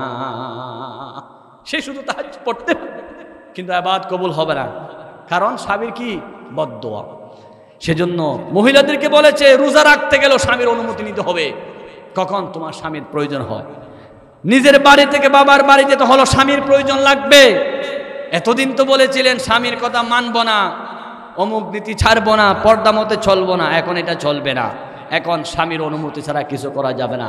আল্লাহর পরে স্বামী হলো আপনার জন্য সবচাইতে বড় দামি এবং মর্যাদাপূর্ণ। ঠিক কিনা? আমার বন্ধুগণ, স্বামীর কত মর্যাদা। আল্লাহ রাব্বুল আলামিনের হাবিব বলেন, আল মারআতু ইযা সাল্লাত খামসাহা ওয়া সামাত শাহরাহা, একটা মহিলা যদি 5 ওয়াক্ত নামাজ পড়ে, রোজা রাখে, পর্দা রক্ষা করে, স্বামীকে যদি রাজি করতে পারে, জান্নাতের যে কোনো দরজা দিয়ে খুলে ঢুকে যাবে। সুবহানাল্লাহ, কি মর্যাদা স্বামীর, কি মর্যাদা স্বামীর। স্ত্রী ঘরে আসে, স্বামী বিদেশ যাওয়ার সময় বলে গেল, প্রিয়তমা স্ত্রী আমি যাচ্ছি, দোয়া করিও, আমার অনুমতি ছাড়া তুমি কোথাও বের হইও না। কিছুদিন পরে স্ত্রীর কাছে খবর আসলো, ভাই এসে বলতেছে আমার আব্বা সীমাহীন অসুস্থ।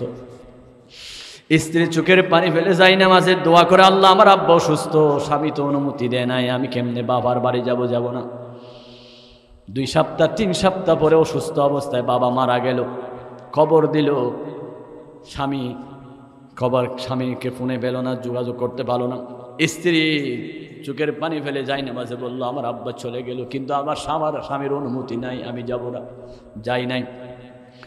বাপকে অসুস্থ অবস্থা দেখতে যাই নাই, বাপকে মৃত্যুর সময় পর্যন্ত যাই নাই। তার 1 মাস পরে স্বপ্ন দেখতে পেল স্ত্রী, বাবা জান্নাতে হাসতেছে, আর মেয়েকে বুকের সাথে জড়িয়ে ধরে বলল, আম্মু তোমার স্বামীর অনুমতি ছাড়া যে তুমি আমার রোগী দেখতে আসো নাই, মৃত্যুর সময় আসো নাই, এটা আল্লাহ খুশি হয়ে গেছে। স্বামীর হুকুম মানার কারণে আল্লাহ রাব্বুল আলামিন আজকে আমাকে জান্নাতি বানাইয়া দিয়েছে। সুবহানাল্লাহ বলেন। আল্লাহর হাবিব বলেন, রাসূলুল্লাহ সাল্লাল্লাহু আলাইহি ওয়াসাল্লাম যখনই ফাতেমার ঘরে যেতেন, সব সময় ফাতেমাকে বললেন, ফাতেমা আমার মেয়ে হিসাবে মুক্তি পাওয়ার চিন্তা করিও না, স্বামীর সেবা করিও। তোমার স্বামী যদি আলী যদি নারাজ হয়, আমি রাসূল কিয়ামতের দিন তোমার জন্য সুপারিশ করব না। আমার বন্ধুগণ ভালো করে শুনুন, কি মর্যাদা আল্লাহ স্বামীকে দিয়েছেন। কারণ আগুনে পুড়ে, রোদে গরমে, বৃষ্টিতে ভিজে স্বামী মা বোনদের জন্য বাজার করে, ঠিক কিনা? সব কিছু মা বোনদের জন্য রেডি করে স্বামী। সেজন্য রাসূল বলেছেন, কোনো মানুষ যদি বাহির থেকে এসে স্ত্রী যদি মুচকি হেসে দিয়ে স্বামীর গামগুলো মুছে দেয়, স্বামীর সেবা করে, ওই স্ত্রীর উপর আল্লাহর আর আজিম খুশি হয়ে যায়। সুবহানাল্লাহ বলবেন না তো? আমার বন্ধুগণ, এত মর্যাদা স্বামীর। আল্লাহ রাব্বুল আলামিন ওই স্বামী স্ত্রীর পরে সন্তান দিবে। এই সন্তান আসার পরে ওই সন্তানদের জন্য, স্ত্রীর জন্য যেই রিজিকের ব্যবস্থা যে বান্দা করবে, তার প্রত্যেকটি কদমে কদম আল্লাহ সওয়াব দান করবে। সুবহানাল্লাহ। এই সন্তানগুলো যখন যুবক হয়ে যাবে, মর্যাদা আরো বেড়ে যায়। কথাগুলো বলে আমি শেষের দিকে চলে আসতেছি। যুবক যখন হয়ে যায়, কত মর্যাদা বেড়ে যায়। আল্লাহ রাসূল সবচাইতে বেশি মহব্বত করতেন যুবকদেরকে। কাদেরকে? আমি প্রায় সময় বলতাম, নবীজি যাই না মিম্বারে খুতবা দিচ্ছেন, যুবক একটা বাহিরে দাঁড়িয়ে আছে, আমার রাসূল মিম্বারে খুতবা থেকে চাদরটা খুলে যুবকের দিকে নিক্ষেপ করে বলেন, যুবক তুমি আমার চাদরে বসো। এই তুমি যুবককে আল্লাহর শাজিম থেকে সম্মান দিয়েছে, আমি রাসূল সম্মান দিচ্ছি। সুবহানাল্লাহ। ওই যুবক বলল, আকরামাকাল্লাহু ইয়া রাসূলাল্লাহ কামা আকরামতানি। নবীরে আপনি আমাকে সম্মান দিলেন, আল্লাহ আপনাকে কোটি গুণ সম্মান বাড়াইয়া দিক। আমি আপনার চাদরে বসবো না, তবে বিশ্ববাসীকে জানিয়ে দিলেন, নাজিরপাড়া যুবক পরিষদের মতো যত যুবক আছে, সমস্ত যুবকদের মর্যাদা আল্লাহর কাছে কোটি গুণ বেশি। যুবক তোমরাই তো আজকে দেশ বিজয় করেছো, ঠিক কিনা? যুবক তোমাদের হাতে আজকে পতাকা। আল্লাহু আকবার বলেন।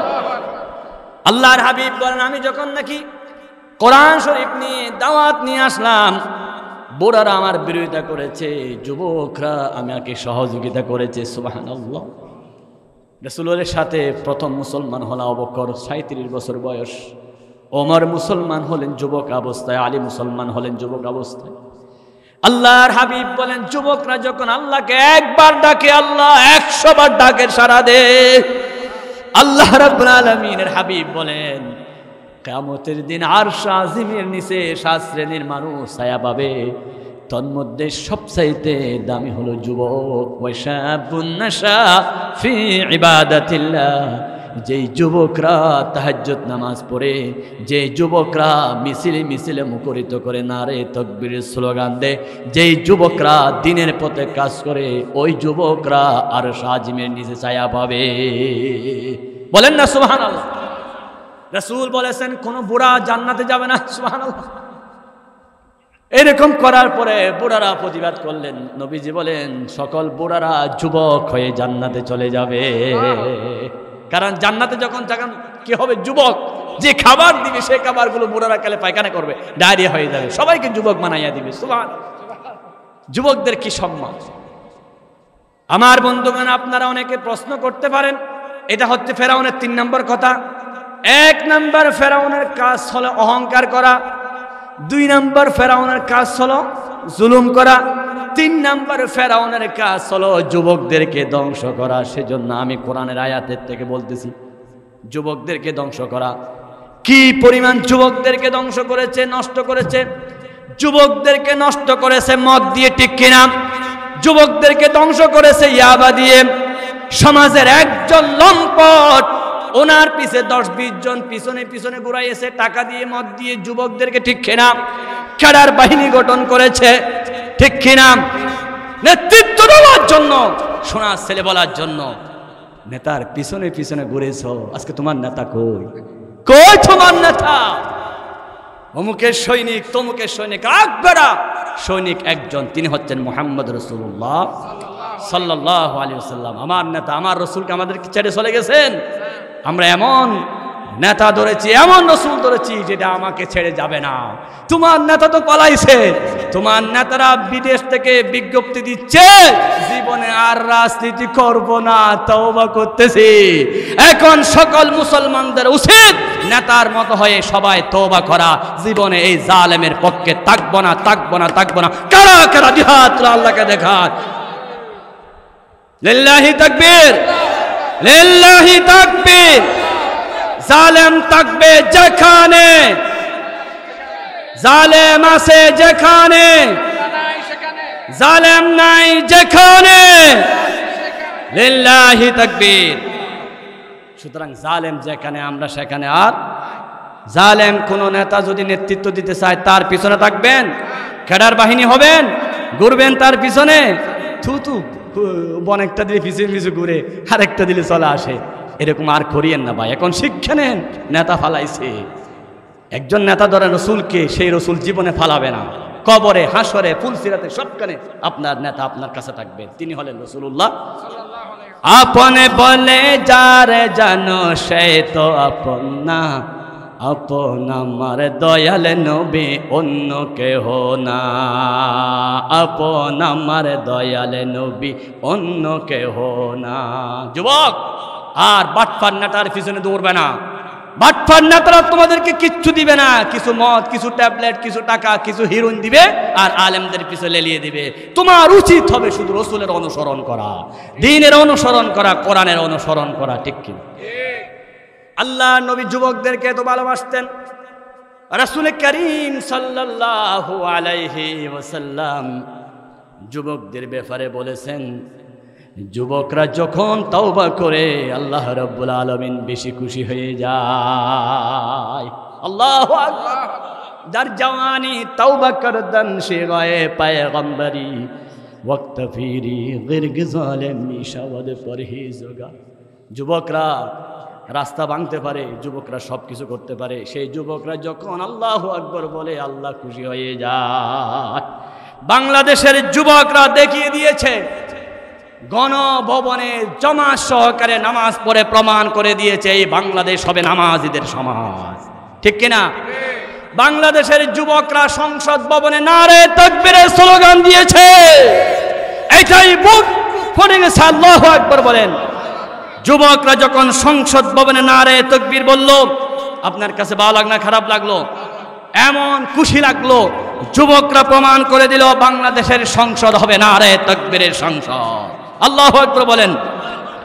যুবকরা প্রমাণ করে দিয়েছে, তোমার কাছে গুলি থাকলে আমার সিনার উপর মারো, দেশ রক্ষা করব, তারপরও পিছপা হব না। যুবক আবু সাঈদ, আমরা যুবক আবু সাঈদ হতে চাই, ঠিক কিনা? যুবকের একটা পোস্ট ডাক্তার মিজানুর রহমান আজহারি বিদেশ থেকে বলেছে, কোটা সংস্কার নয়, দেশ সংস্কার দরকার। একটা ফুসতেই পুরা দেশ সংস্কার হয়ে গেল। আল্লাহু আকবার। যুবক সার্জিস আলম যে বক্তব্য দেয়, যুবকের কথা শুনলে কলিজা ঠান্ডা হয়ে যায়। যে দুইজন ছেলে আজকে পার্লামেন্টে গেছে, দুইজনই মাদ্রাসার ছাত্র। সুবহানাল্লাহ বলেন না? দুইজনে তামিল মিল্লাত মাদ্রাসার ছাত্র।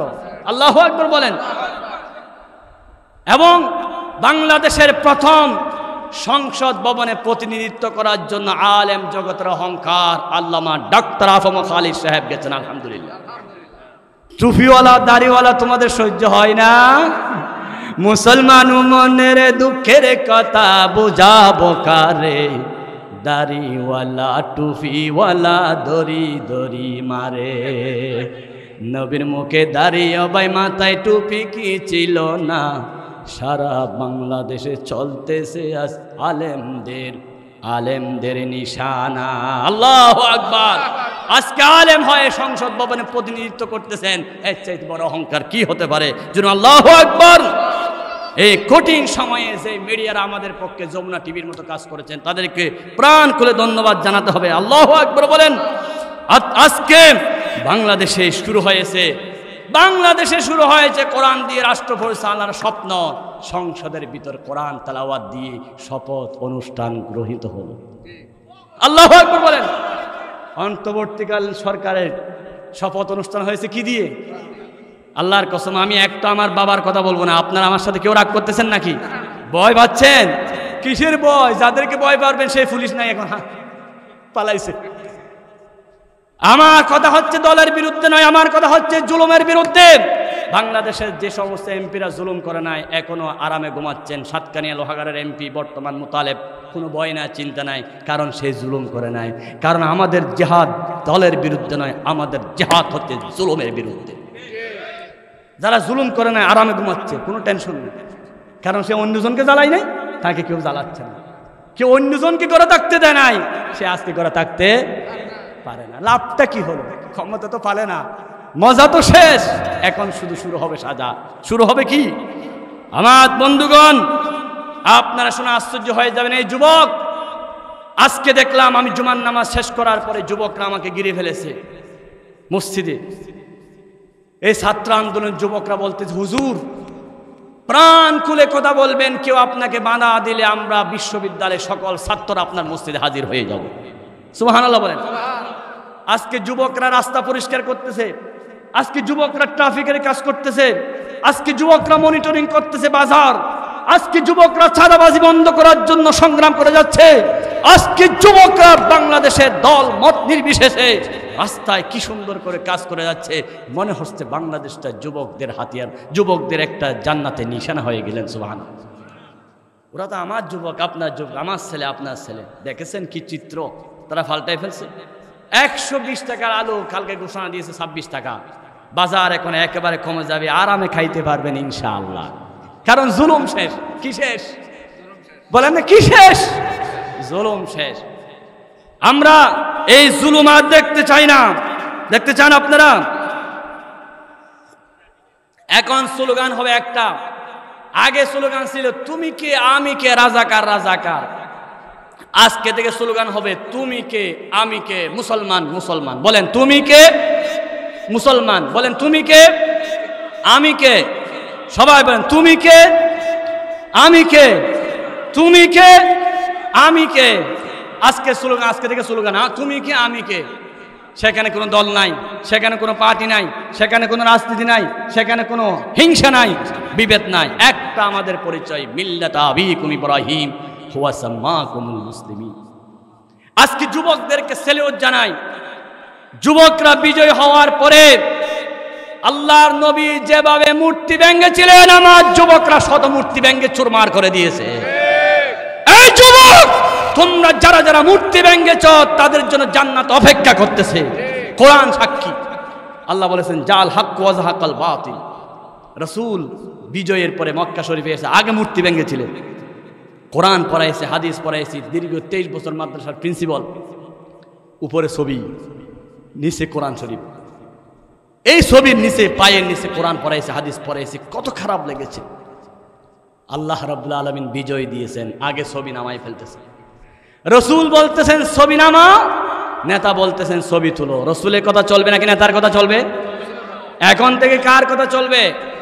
আল্লাহর হাবিব বলেছেন, লা তাদখুলুল মালাইকাতা বাইতান ফীহি কালবুন ওয়ালা তাসাবির। যেই ঘরে কোনো ছবি থাকবে সেই ঘরে কোনো দিন ফেরেশতা ঢুকবে না। বাংলাদেশে এতদিন ফেরেশতা না থাকার কারণে দ্রব্যমূল্যের দাম বেশি, শেয়ার বাজারের দাম বেশি, সব কিছু শেষ হয়েছে। কারণ মাথার উপর ছবি ছিল, ওই ছবি থাকার কারণে ফেরেশতা আসে নাই। এখন ছবি নামাইয়া দিয়েছে, আল্লাহর ফেরেশতা নাজিল হবে ইনশাআল্লাহ। বলেন, ছবি যখন নামাইয়া ফেলেছে যুবকরা, এখন কি আসবে? রহমত আসবে। দেখবেন কি শান্তি দেশে আসে। আল্লাহু আকবার বলেন। মূর্তি ভেঙে দাও, যেখানে ভাবা সেখানে ভেঙে দিবা। এটা আমার কথা না, রাসূলের কথা। আমার যুবক ভাইয়েরা, আপনাদেরকে পায়ে ধরে অনুরোধ জানাচ্ছি, আপনাদের অধীনে দেশ, আপনারা যেটা চাইবেন সেটাই হবে। আপনাদেরকে আল্লাহ রাসূল কি সম্মান করেছে। আমার রাসূলকে যখন গালি দিল আবু জেহেল, আবু লাহাব, দুইজন যুবক করে থাকতে পারে নাই। মুআজ আর মুআওয়া ছটফট করতেছে। বদরের ময়দানে গিয়ে বলতেছে, সবাই আমাদেরকে দেখাইয়া দাও রাসূলের দুশমন আবু জেহেল কই। আব্দুল্লাহ বিন মাসউদ রাদিয়াল্লাহু তাআলা আনহুমা বলেন, আমি বিরক্ত হয়ে গেলাম। দুইজন মাত্র যুবক হচ্ছে, ছোট ছোট মাসুম বাচ্চারা কিভাবে বিরক্ত করে জিহাদের ময়দানে। দেখাইয়া দিলাম ওই যে আবু জেহেল। দ্রুত গতিতে চলে গেল এই দুই যুবকই আবু জেহেলের গোড়ার নিচে আহত করলেন। গোড়া পড়ে গেলেন, আবু জেহেল দম করে পড়ে গেলেন। যুবক দুইটা পারে নাই। হযরত সাহাবী বলেন, আমি সহযোগিতা করলাম, আমার সহযোগিতায় ওই দুইজন যুবক দুইজনে আবু জেহেলকে দুনিয়া থেকে বিদায় করে দিয়েছে। মুআজ আর মুআওয়াজের উত্তরসূরি বাংলাদেশের আজকে ছাত্র আন্দোলনে সবাই এক একজন মুআজ আর এক একজন মুআজ হয়ে গেছে। সুবহানাল্লাহ। তোমাদেরকে অভিনন্দন, তোমাদেরকে স্যালুট, তোমাদেরকে স্বাগতম জানাই। তোমরা কি কাজ করেছো বাবা, তোমরা আমাদের কলিজার টুকরা, তোমরা আমাদের চেহারা হাসি ফুটিয়েছো। আমরা চিনি না কোনো দল, কোনো পার্টি, আমরা চিনি যুবকদেরকে। আমাদের এই যুবকদেরকে ঐক্যবদ্ধ করে রাখতে হবে। নাজির পাড়ার সব যুবকরা ঐক্যবদ্ধ হয়ে যান, ভেদাভেদ ভুলে যান। অতীতে কি হয়েছে, ফার্স্ট ইজ ফার্স্ট, সব ভুলে যান। ফেতি নেতা, ছাতা নেতা, সব নেতা তালাক দেন, রাসূলুল্লাহর নেতৃত্ব ধরুন এবং যুবকরা ঐক্যবদ্ধ হয়ে যান। দেখবেন পুরা নাজির পাড়া সোনালী সমাজে পরিণত হয়ে যাবে। শুধু নাজির পাড়া না, পুরা বিশ্ব, পুরা বাংলাদেশ আজকে সোনার দেশে পরিণত হবে। ঠিক কিনা বলুন? আল্লাহ রাব্বুল আলামিন বলেন, ইন্না ফিরআউনা আলা ফিল আরদি ওয়া জাআলা আহলাহা শিয়াআই ইয়াস্তাদঈফু তাইফাতাম মিনহুম ইউযাব্বিহু আবনাআহুম ওয়া ইয়াস্তাহয়ী নিসাআহুম। কথাটা কার? এক নাম্বার ফেরাউনের কাজ ছিল অহংকার করা। দুই নাম্বার ফেরাউনের কাজ ছিল জুলুম করা। তিন নাম্বার ফেরাউনের কাজ ছিল যুবকদেরকে শেষ করে দেওয়া। কাদেরকে? যুবক যখন শেষ করতে চাইল, যত নির্যাতন করেছো হেফাজতের উপর, আমার বন্ধুগণ, তোমরা নির্যাতন করেছো বিডিআরের উপর, কিন্তু যখন যুবকদের গায়ে হাত তুলেছো আল্লাহ সহ্য করে না। যুবকদের গায়ে হাত তুললে আল্লাহ কখনো সহ্য করে? যুবকরা হচ্ছে ইসলামের শক্তি। এই ফেরাউন ৮০,০০০ যুবক ধ্বংস করেছে। ধ্বংস করার পরে মূসা যখন আসলো, মূসা আসার পরে মূসা আলাইহিস সালাতু ওয়াস সালামকে, কষ্ট হচ্ছে আপনাদের, শেষ করে দিচ্ছি 10 মিনিট শেষ করে দিচ্ছি ইনশাআল্লাহ। মূসা আলাইহিস সালাতু ওয়াস সালাম আসার পরে মূসাকে সাগরে ভাসাইয়া দিল। আপনারা জানেন ওই মূসাকে ফেরাউন সাগরের মাঝখান থেকে তুলে নিল। ফেরাউনের ঘরে লালিত পালিত হলো। এবার ফেরাউনের ঘরে যখন মূসা বড় হলেন, শেষ পর্যন্ত ফেরাউনের ঘর চলে যেতে হলো। এবার শেষ পর্যন্ত মূসা আবার আসলেন, ফেরাউনকে দিনের দাওয়াত দিলেন। ফেরাউনকে বললেন আল্লাহর হুকুম মানো। ফেরাউন বলল আল্লাহকে বল আমার রব। এবার রব বলার পরে ফেরাউন জিজ্ঞাসা করলো তোমার রব কে? ক্বালা ফামার রাব্বুকুমা ইয়া মূসা, তোমার রব কে? মুসা বললেন রব্বুনাল্লাযী আ'তা কুল্লা শাইইন খালকাহু সুম্মা হাদা। যে আল্লাহ, রবকে, যে আল্লাহ যখন যেটা দরকার যে পরিমাণ যা দেন তার নাম কি? রব, তার নাম। নামাজ শুরু করে রব দি আলহামদুলিল্লাহি রাব্বিল আলামিন, রুকুতে যায় রব দি সুবহান রাব্বিয়াল আযীম, সিজদায় যাই রব বলে সুবহান রাব্বিয়াল আলা। আবার নামাজ শেষ করে বলি রব্বানা আতিনা ফিদ দুনিয়া হাসানা। খবরে যখন যায় প্রশ্ন হবে মার রব্বুকা, সব কানে রবের পরিচয়। কোরআন শরীফে আল্লাহ প্রথমে রবের কথা বললেন, ইকরা বিসমি রাব্বিকাল্লাযী খালাক। এই মুসা যখন রবের দাওয়াত দিলেন, ফেরাউন বলল রবকে। মুসা বলল যখন যেটা দরকার, যে পরিমাণ দরকার, যিনি দেন তিনি হলেন আমার রব। মায়ের পেটে কি খেতে হবে, আল্লাহ মায়ের রক্তকে আমাদের জন্য খাবার করে দিলেন, তিনি আমাদের রব। এবার মায়ের পেট থেকে দুনিয়া আসার পরে বুকে দাঁত নাই, মায়ের বুকের তাজা দুধ নরম করে দিয়ে পানির মতো করে দিয়ে আল্লাহ আমাদের খাবারের ব্যবস্থা করে দিলেন, তিনি আমার রব। আল্লাহ রাব্বুল আলামিন এমন রব, যখন যেখানে যেভাবে দরকার, বয়স যখন হলো দাঁত দিল, আমার আল্লাহ এমন রব, সামনে চোখ দিল দেখার জন্য, কান দিলেন, হাত দিলেন, কিডনি দিলেন, যত কিছু দরকার সব আমার আল্লাহ দিলেন। সব দেওয়ার পরে বলতেছে যত কিছু আমি আল্লাহ দিয়েছি এগুলোর করো না, আমার সিজদা করো। আবার দুনিয়ার কোনো মানুষ যদি রবকে বাদ দিয়ে মাজারে গিয়ে সিজদা করে, বাবার কাছে সিজদা করে, আল্লাহ সহ্য করতে পারে না। আল্লাহ বলেন সব আমি দিয়েছি, আমাকে বাদ দিয়ে তুমি কেন আরেকজনের নামে জিকির করো? সুতরাং নামাজে জিকির হবে কার? সিজদায় জিকির হবে কার? সবখানে আল্লাহর জিকির যদি হয় কোনো অশান্তি থাকবে না। কিন্তু বাংলাদেশ কেমন ভাবে সাজিয়েছি, সবখানে একজনের জিকির। আপনি যখন বাজারে যান, বাজারের নাম হচ্ছে বঙ্গবন্ধু এভিনিউ। এবার যখন সেখান থেকে বাজার করে আসতেছেন, আসার সময় বিপদে পড়ছেন, হাসপাতালে যাচ্ছেন, বঙ্গবন্ধু হাসপাতাল। অসুস্থ অবস্থায় দেশে চিকিৎসা জবাব দিয়েছে, বিদেশ যাবেন, বঙ্গবন্ধু বিমানবন্দরে যেতে হবে। সেখান থেকে গেলেন, চিকিৎসা করে আসলেন, আবার কবরস্থানে আবার বঙ্গবন্ধু। যেই পরিমাণ একজনের নামে জিকির করেছেন, সেই পরিমাণ যদি আমার আল্লাহর নামে জিকির হতো, বাংলাদেশে আল্লাহ জান্নাতের দরজা খুলে দিতে। ঠিক কিনা? কোন ব্যক্তির নামে জিকির হবে না, দাদার নামে জিকির হবে না, বাবার নামে জিকির হবে না। তোমার বাপকে জাতির বাপ বলানোর জন্য হাজার কোটি টাকা খরচ করেছে, এখন কোথায়? যদি আল্লাহকে ডাকার জন্য এই টাকাগুলো খরচ করা হতো, আজকে বাংলাদেশটা সোনার দেশে পরিণত হতো। ঠিক কিনা? কোনো অভাব থাকতো না, শুধু আল্লাহর নামে যদি জিকির হতো। কথা শেষ। মুহররম মাসে আল্লাহ রাব্বুল আলামিন এই ফেরাউনকে লোহিত সাগরে ডুবাইয়া দিলেন, মূসাকে বিজয়ী দিলেন কোন মাসে? ইতিহাস সাক্ষী, কোরআন ধরে বলতেছি, পৃথিবীর ইতিহাসে যত জালেম পরাজয় হয়েছে সব মুহররম মাসে। বাংলাদেশের জালেমও পরাজয় হয়েছে মুহররমের 30 তারিখ। আল্লাহু আকবার। রাসূলের বিজয় যেমন সোমবার, সেভাবে সোমবারে হয়েছে, সেইবারে সোমবারে হয়েছে। সুতরাং মুহররম সোমবার বিজয় হয়েছে। এবার আসুন, আমাদের করণীয় কি? 1 নম্বর করণীয়, জীবনে কোনোদিন জুলুম করব না, রাজি আছি। 2 নম্বর করণীয়, অহংকার করব না। 3 নম্বর করণীয়, আমরা অতীতে যা হয়েছে সব মাফ করে দেব ইনশাআল্লাহ, বলুন। 4 নম্বর করণীয় হলো আমাদের মধ্যে হিংসা থাকবে না। অমুক অমুক দল ছিল এক সময়, এখন নাই, তওবা করছে, জাতীয়ভাবে তওবা করতেছে, আমরা আর রাজনীতি করব না। সুতরাং তাদেরকে আর কোনো ধরনের অ্যাটাক করা যাবে না। আমরা আর কোনো মারামারি দেখতে চাই না, গোলাগুলি দেখতে চাই না, হানাহানি দেখতে চাই না। সবাই বাই বাই হয়ে যায়, অন্তর থেকে হিংসা দূর করে পুরা সমাজে মিলে যায়। রাজি আছেন তো ইনশাআল্লাহ? এই অন্তর্বর্তীকালীন সরকার এটাই প্রমাণ করেছে, সেখানে হিন্দু আছে, চাকমা আছে, মৌলবী আছে, সব এক হয়ে বাংলাদেশকে একটা সোনার দেশে পরিণত করতে চায়। ওরা যদি সংসদ ভবনে সবাইকে এক করে, আমরা নাজির পাড়া এখানে এক করতে পারবো না ইনশাআল্লাহ?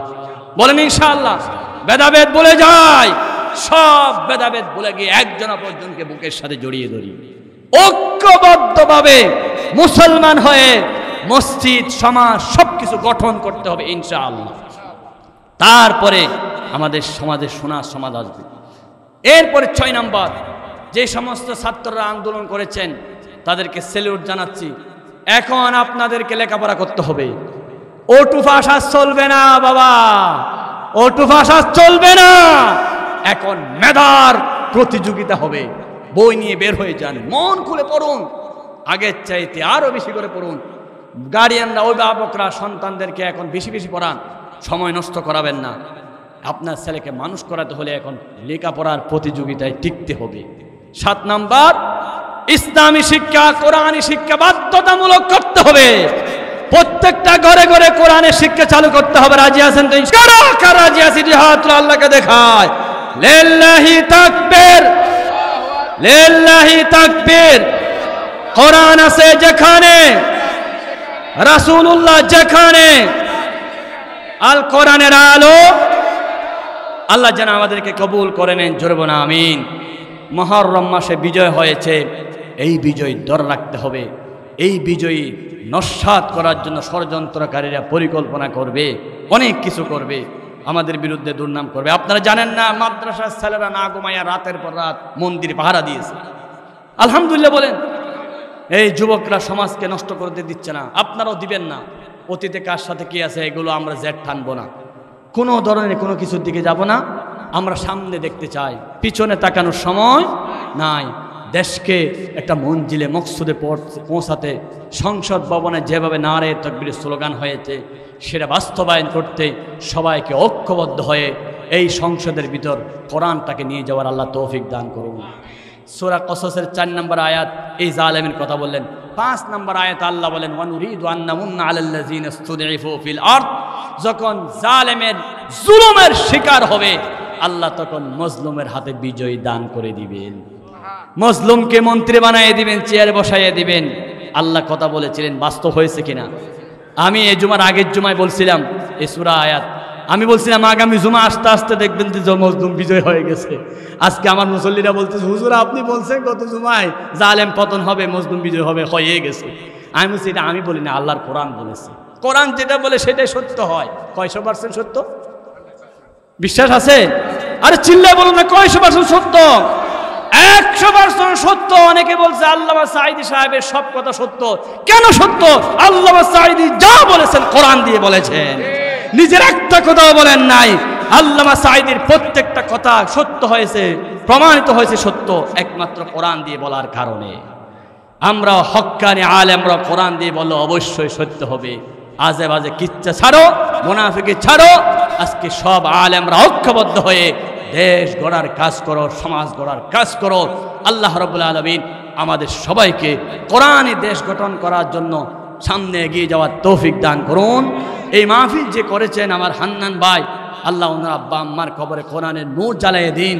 ওনার আত্মীয় স্বজন যারা চলে গেছে সবার, ওনার একটা বোনের জামাই আমার অত্যন্ত প্রিয় মানুষ ছিল, এখানে এসে নামাজ পড়তো, মুরব্বী, উনিও নাকি চলে গেছেন। আল্লাহ ওনাকে জান্নাতের মেহমান বানাইয়া দিন।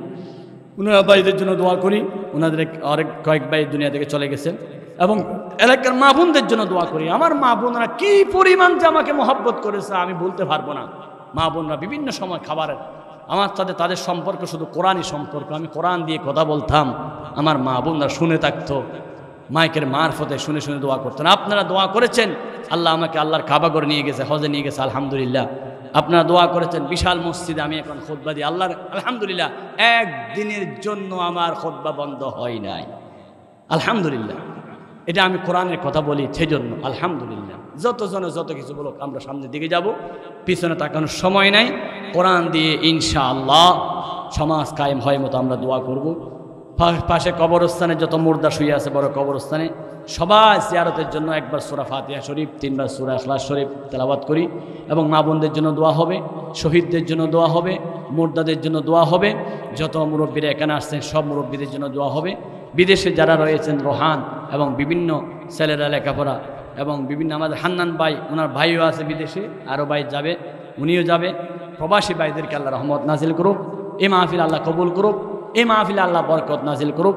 যা কথা বলেছি কোরআন দিয়ে বলেছি, কোরআন শরীফ ধরে ধরে বলেছি, আপনারা আমার সাথে রাগ না করার জন্য। যদি কোনো ভুল হয়ে যায় আপনারাও মাফ করবেন, আল্লাহ মাফ করবে, এবং যা শুদ্ধ হয়েছে আল্লাহ আমাকে আপনাদের সবাইকে আমল করার তৌফিক দান করুন। হাজা মা ইনদাল ইলমু ইনদাল্লাহ মা তৌফিক ইল্লা বিল্লাহ। সূরা ফাতিহা শরীফ, এবার সূরা ইখলাস শরীফ আদায় করি। দরুদ শরীফ। আউযু বিল্লাহি মিনাশ শাইতানির রাজিম।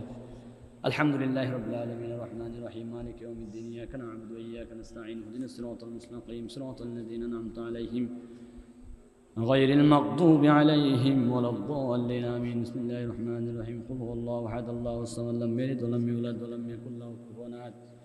بسم الله الرحمن الرحيم. قل هو الله أحد الله الصمد لم يلد ولم يولد ولم يكن له كفوا أحد. بسم الله الرحمن الرحيم. قل هو الله أحد الله الصمد لم يلد ولم يولد ولم يكن له كفوا أحد. صلى الله على محمد صلى الله عليه وسلم. صلى الله على محمد صلى الله عليه وسلم. صلى الله على محمد صلى الله عليه وسلم. اللهم آمين. الحمد لله رب العالمين. الحمد لله رب العالمين، والصلاة والسلام على أشرف الأنبياء والمرسلين وعلى آله وأصحابه أجمعين. ربنا ظلمنا أنفسنا وإن لم تغفر لنا وترحمنا لنكونن من الخاسرين. সবাই পড়ুন জবান খুলে, রব্বানা ظلمنا أنفسنا وإن لم تغفر لنا وترحمنا لنكونن من الخاسرين. রব্বুল আলামিন 1971 সনে দেশ স্বাধীন হয়েছে, কিন্তু স্বাধীনভাবে কথা বলতে পারি নাই। আয় আল্লাহ, 24 সনে দেশ বিজয়ী হয়েছে, বিজয়ী দেশের প্রথম মাহফিল, পতেঙ্গার এই মাহফিল তুমি কবুল করে নাও। আয় আল্লাহ, এই মাহফিলের শুরু থেকে এ পর্যন্ত যা কিছু তেলাওয়াত করা হলো, জিকির শরীফ, ফাতিহা শরীফ, দরুদ শরীফ, জিয়ারত শরীফ, সবগুলো তোমার শাহী দরবারে কবুল করে নাও। সওয়াবগুলো লক্ষ কোটি গুণ বৃদ্ধি করে সোনার মদিনায় সবজে গুম্বদ দয়াল নবীর রওজা মুবারকে পৌঁছায়া দাও। तमाम अंबिया कराम, साहबाए कराम, ताबिईन, तबे ताबिईन, आइम्माए मुजताहिदीन, আল্লাহর ওয়ালিরা যারা যেখানে শুয়ে আছেন সবার দরবারে সওয়াব বখশিশ করে দাও। রব্বুল আলামিন, পৃথিবীর পূর্ব থেকে পশ্চিম, উত্তর থেকে দক্ষিণ পর্যন্ত যত মুমিন মুমিনা চলে গেলেন, এই নাসির পাড়া বড় কবরস্থানে যত মুর্দারা শুয়ে আছেন, মসজিদের পাশের কবরস্থানে, আল্লাহ মৌলবীদের কবরস্থানে যত মুর্দারা শুয়ে আছেন সবার কবরে সওয়াব বখশিশ করে দাও। আমরা যারা হাত তুলেছি এমন কোনো মানুষ এখানে নাই যার কোনো না কোনো মুরব্বী কবরে নাই। কারো দাদা দাদি, কারো নানা নানি, চাচা চাচি, ফুফা ফুফি, আত্মীয় স্বজন, আপনজন, বন্ধু বান্ধব, হায় আল্লাহ, আপন স্ত্রীকে হারিয়ে ফেলেছি, আবার মুরব্বীরা, আল্লাহ যত আপন জনরা কবরে চলে গেল সবার কবরে সওয়াব বখশিশ করে দাও। রব্বুল আলামিন, হে কোটা আন্দোলনে যারা শহীদ হয়ে গেল, শহীদ আবু সাঈদ নিজের বুক পেতে দিল, আল্লাহ শহীদ মাহফুজুর রহমান মীর মুগ্ধ, শহীদ ফয়সাল, আল্লাহ সবচাইতে শ্রেষ্ঠ শহীদ আল্লামা দেলোয়ার হোসেন সাঈদী সাহেব, ও আল্লাহ কোরআনের কথা বলতে গিয়ে 50টি বছর যিনি কষ্ট করলেন, 13টা বছর জেলখানায় সন্তানের সাথে, মা বাবার সাথে, আপনজনদের সাথে দেখা করার সুযোগ পর্যন্ত দিল না, ইঞ্জেকশন মেরে যাকে দুনিয়া থেকে শাহাদাত করা হলো। আল্লাহ এই আগস্ট মাসে 2013 সালে আমার শ্রেষ্ঠ মুফাসসিরকে হারিয়েছি। আজকে দোয়া করি আল্লাহ তুমি জান্নাতের আলা মাকামে সাইদি শাহ হুজুরকে জায়গা করে দাও, জান্নাতি হাসি হাসাইয়া দাও রব্বুল আলামিন। এই মুহূর্তে মনে পড়ে গেল আমরা যারা মা হারিয়েছি, আব্বা হারিয়েছি,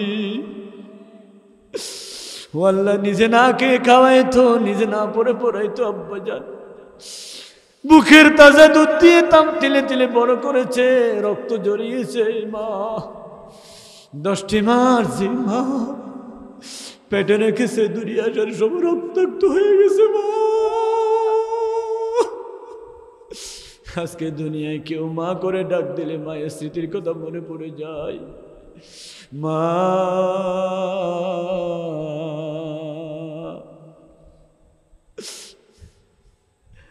বাহির থেকে আসলে তুমি যখন মাথায় হাত বোলাইয়া দিতে কলিজা ঠান্ডা হয়ে যেত। মা তোমার সেবা করতে পারি না, অল্প বয়সে তুমি চলে যাবা জানতাম না রে মা। ও মা বাড়ির মালিক হয়েছি, সম্পদের মালিক হয়েছি, এখন শুধু তোমার মালিক নয়, তুমি থাকলে ইচ্ছা মতো সেবা করতাম, তোমাকে খুশি করতাম, তোমাকে রাজি করতাম। মারে তুমি যত কষ্ট করেছ ঋণ পরিশোধ করতে পারবো না রে মা। আমাদের আব্বা জান যাদের চলে গেল, দুনিয়ার কেউ আব্বা করে ডাক দিলে কলিজা ছিঁড়ে যাই রে আব্বু। রব্বুল আলামিন এই মুহূর্তে আমার মতো যারা মা হারা বাবা হারা, আমার আব্দুল হান্নান ভাই মা হারা বাবারা সন্তান, মরহুম আব্দুল সত্তার সাহেব, আল্লাহ ওনার আব্বা জান না, ওনার মাও নাই, আল্লাহ ওনার ভাইয়েরা নাই, দুই ভাই নাই, অনেকজন। ও আল্লাহ আমাদের সকলের মা বাবার কবরে আজকের সওয়াব বখশিশ করে দাও। আমাদের মা বাবাকে জান্নাতে বিছানা বিছাইয়া দাও, জান্নাতে পোশাক পরাইয়া দাও। রাত্রে ঘুম গেলে মাকে বাবাকে স্বপ্নে দেখাই ও আল্লাহ। মা তুমি মুখের সাথে জড়িয়ে ধরে একটু আদর করে দিও রে মা, জান্নাতে হাসি দেখাইয়া দিও রে মা। পৃথিবীতে মায়ের মতো আপন কেউ হবে না, তোমরা কোনো দিনও মায়ের মনেতে কষ্ট দিও না। আল্লাহ আমাদের সকলের মা বাবার কবর আযাব মাফ করো, বেহেশতের বাগান বানাইয়া দাও, জান্নাতের সাথে যোগাযোগ করে দাও। রাব্বির হামহুমা কামা রাব্বায়ানি সগীরা, রাব্বির হামহুমা কামা রাব্বায়ানি সগীরা। আল্লাহ আমার হাতে কত মা কত বাবা দফন হয়েছে। আল্লাহ একজন মা সন্তান মানিকের জন্য কাঁদতে কাঁদতে অস্থির, মানিক দুনিয়া থেকে চলে গেছে, কত বন্ধুর ছেলে। রুবেল ভাই বাবাকে হারিয়েছে কিছুদিন আগে। ও আল্লাহ কত যুবকরা বাবাকে হারিয়ে ফেলেছে। এলাকার মধ্যে সবাইকে জান্নাতের মেহমান বানাইয়া দাও। আমাদের যাদের মা বাপ বেঁচে আছে হায়াত বাড়াইয়া দাও আল্লাহ। আমাদের মা বাপকে সুস্থ করো, সেবা নসিব করো আল্লাহ। ও আল্লাহ এলাকার মুরব্বী দাঁড়িয়ে পেকে গেছে, কি মোহাব্বত করতো আমাকে। আমি কাবা শরীফ ধরে ধরে দোয়া করেছি এই মুরব্বীদের জন্য, রওজা শরীফ ধরে ধরে দোয়া করেছি নাজির পাড়ার মুরব্বীদের জন্য। নাজির পাড়ার এক ভাই মনির ভাই, ও আল্লাহ আমাকে উমরার টিকিট দিয়ে কাবা ঘর মক্কা ঘর মদিনা শরীফ দেখাইছে। আল্লাহ আমার মনির ভাইয়ের মা বাবার কবর আযাব মাফ করে দাও আল্লাহ। এলাকার সমস্ত মুরব্বীদের আল্লাহ তুমি রহমত নাজিল করো, আমার মুরব্বীদের হায়াত বাড়াইয়া দাও আল্লাহ। নাজির পাড়ার যুবকদের জন্য আমি সবসময় দোয়া করি। আমার যুবক ভাইরা কিভাবে আল্লাহ হাসি বরণ করে, হাসি মুখে স্লোগান দিয়ে মিছিল দিয়ে কিভাবে বরণ করেছে আমাকে আর বলতে পারবো না।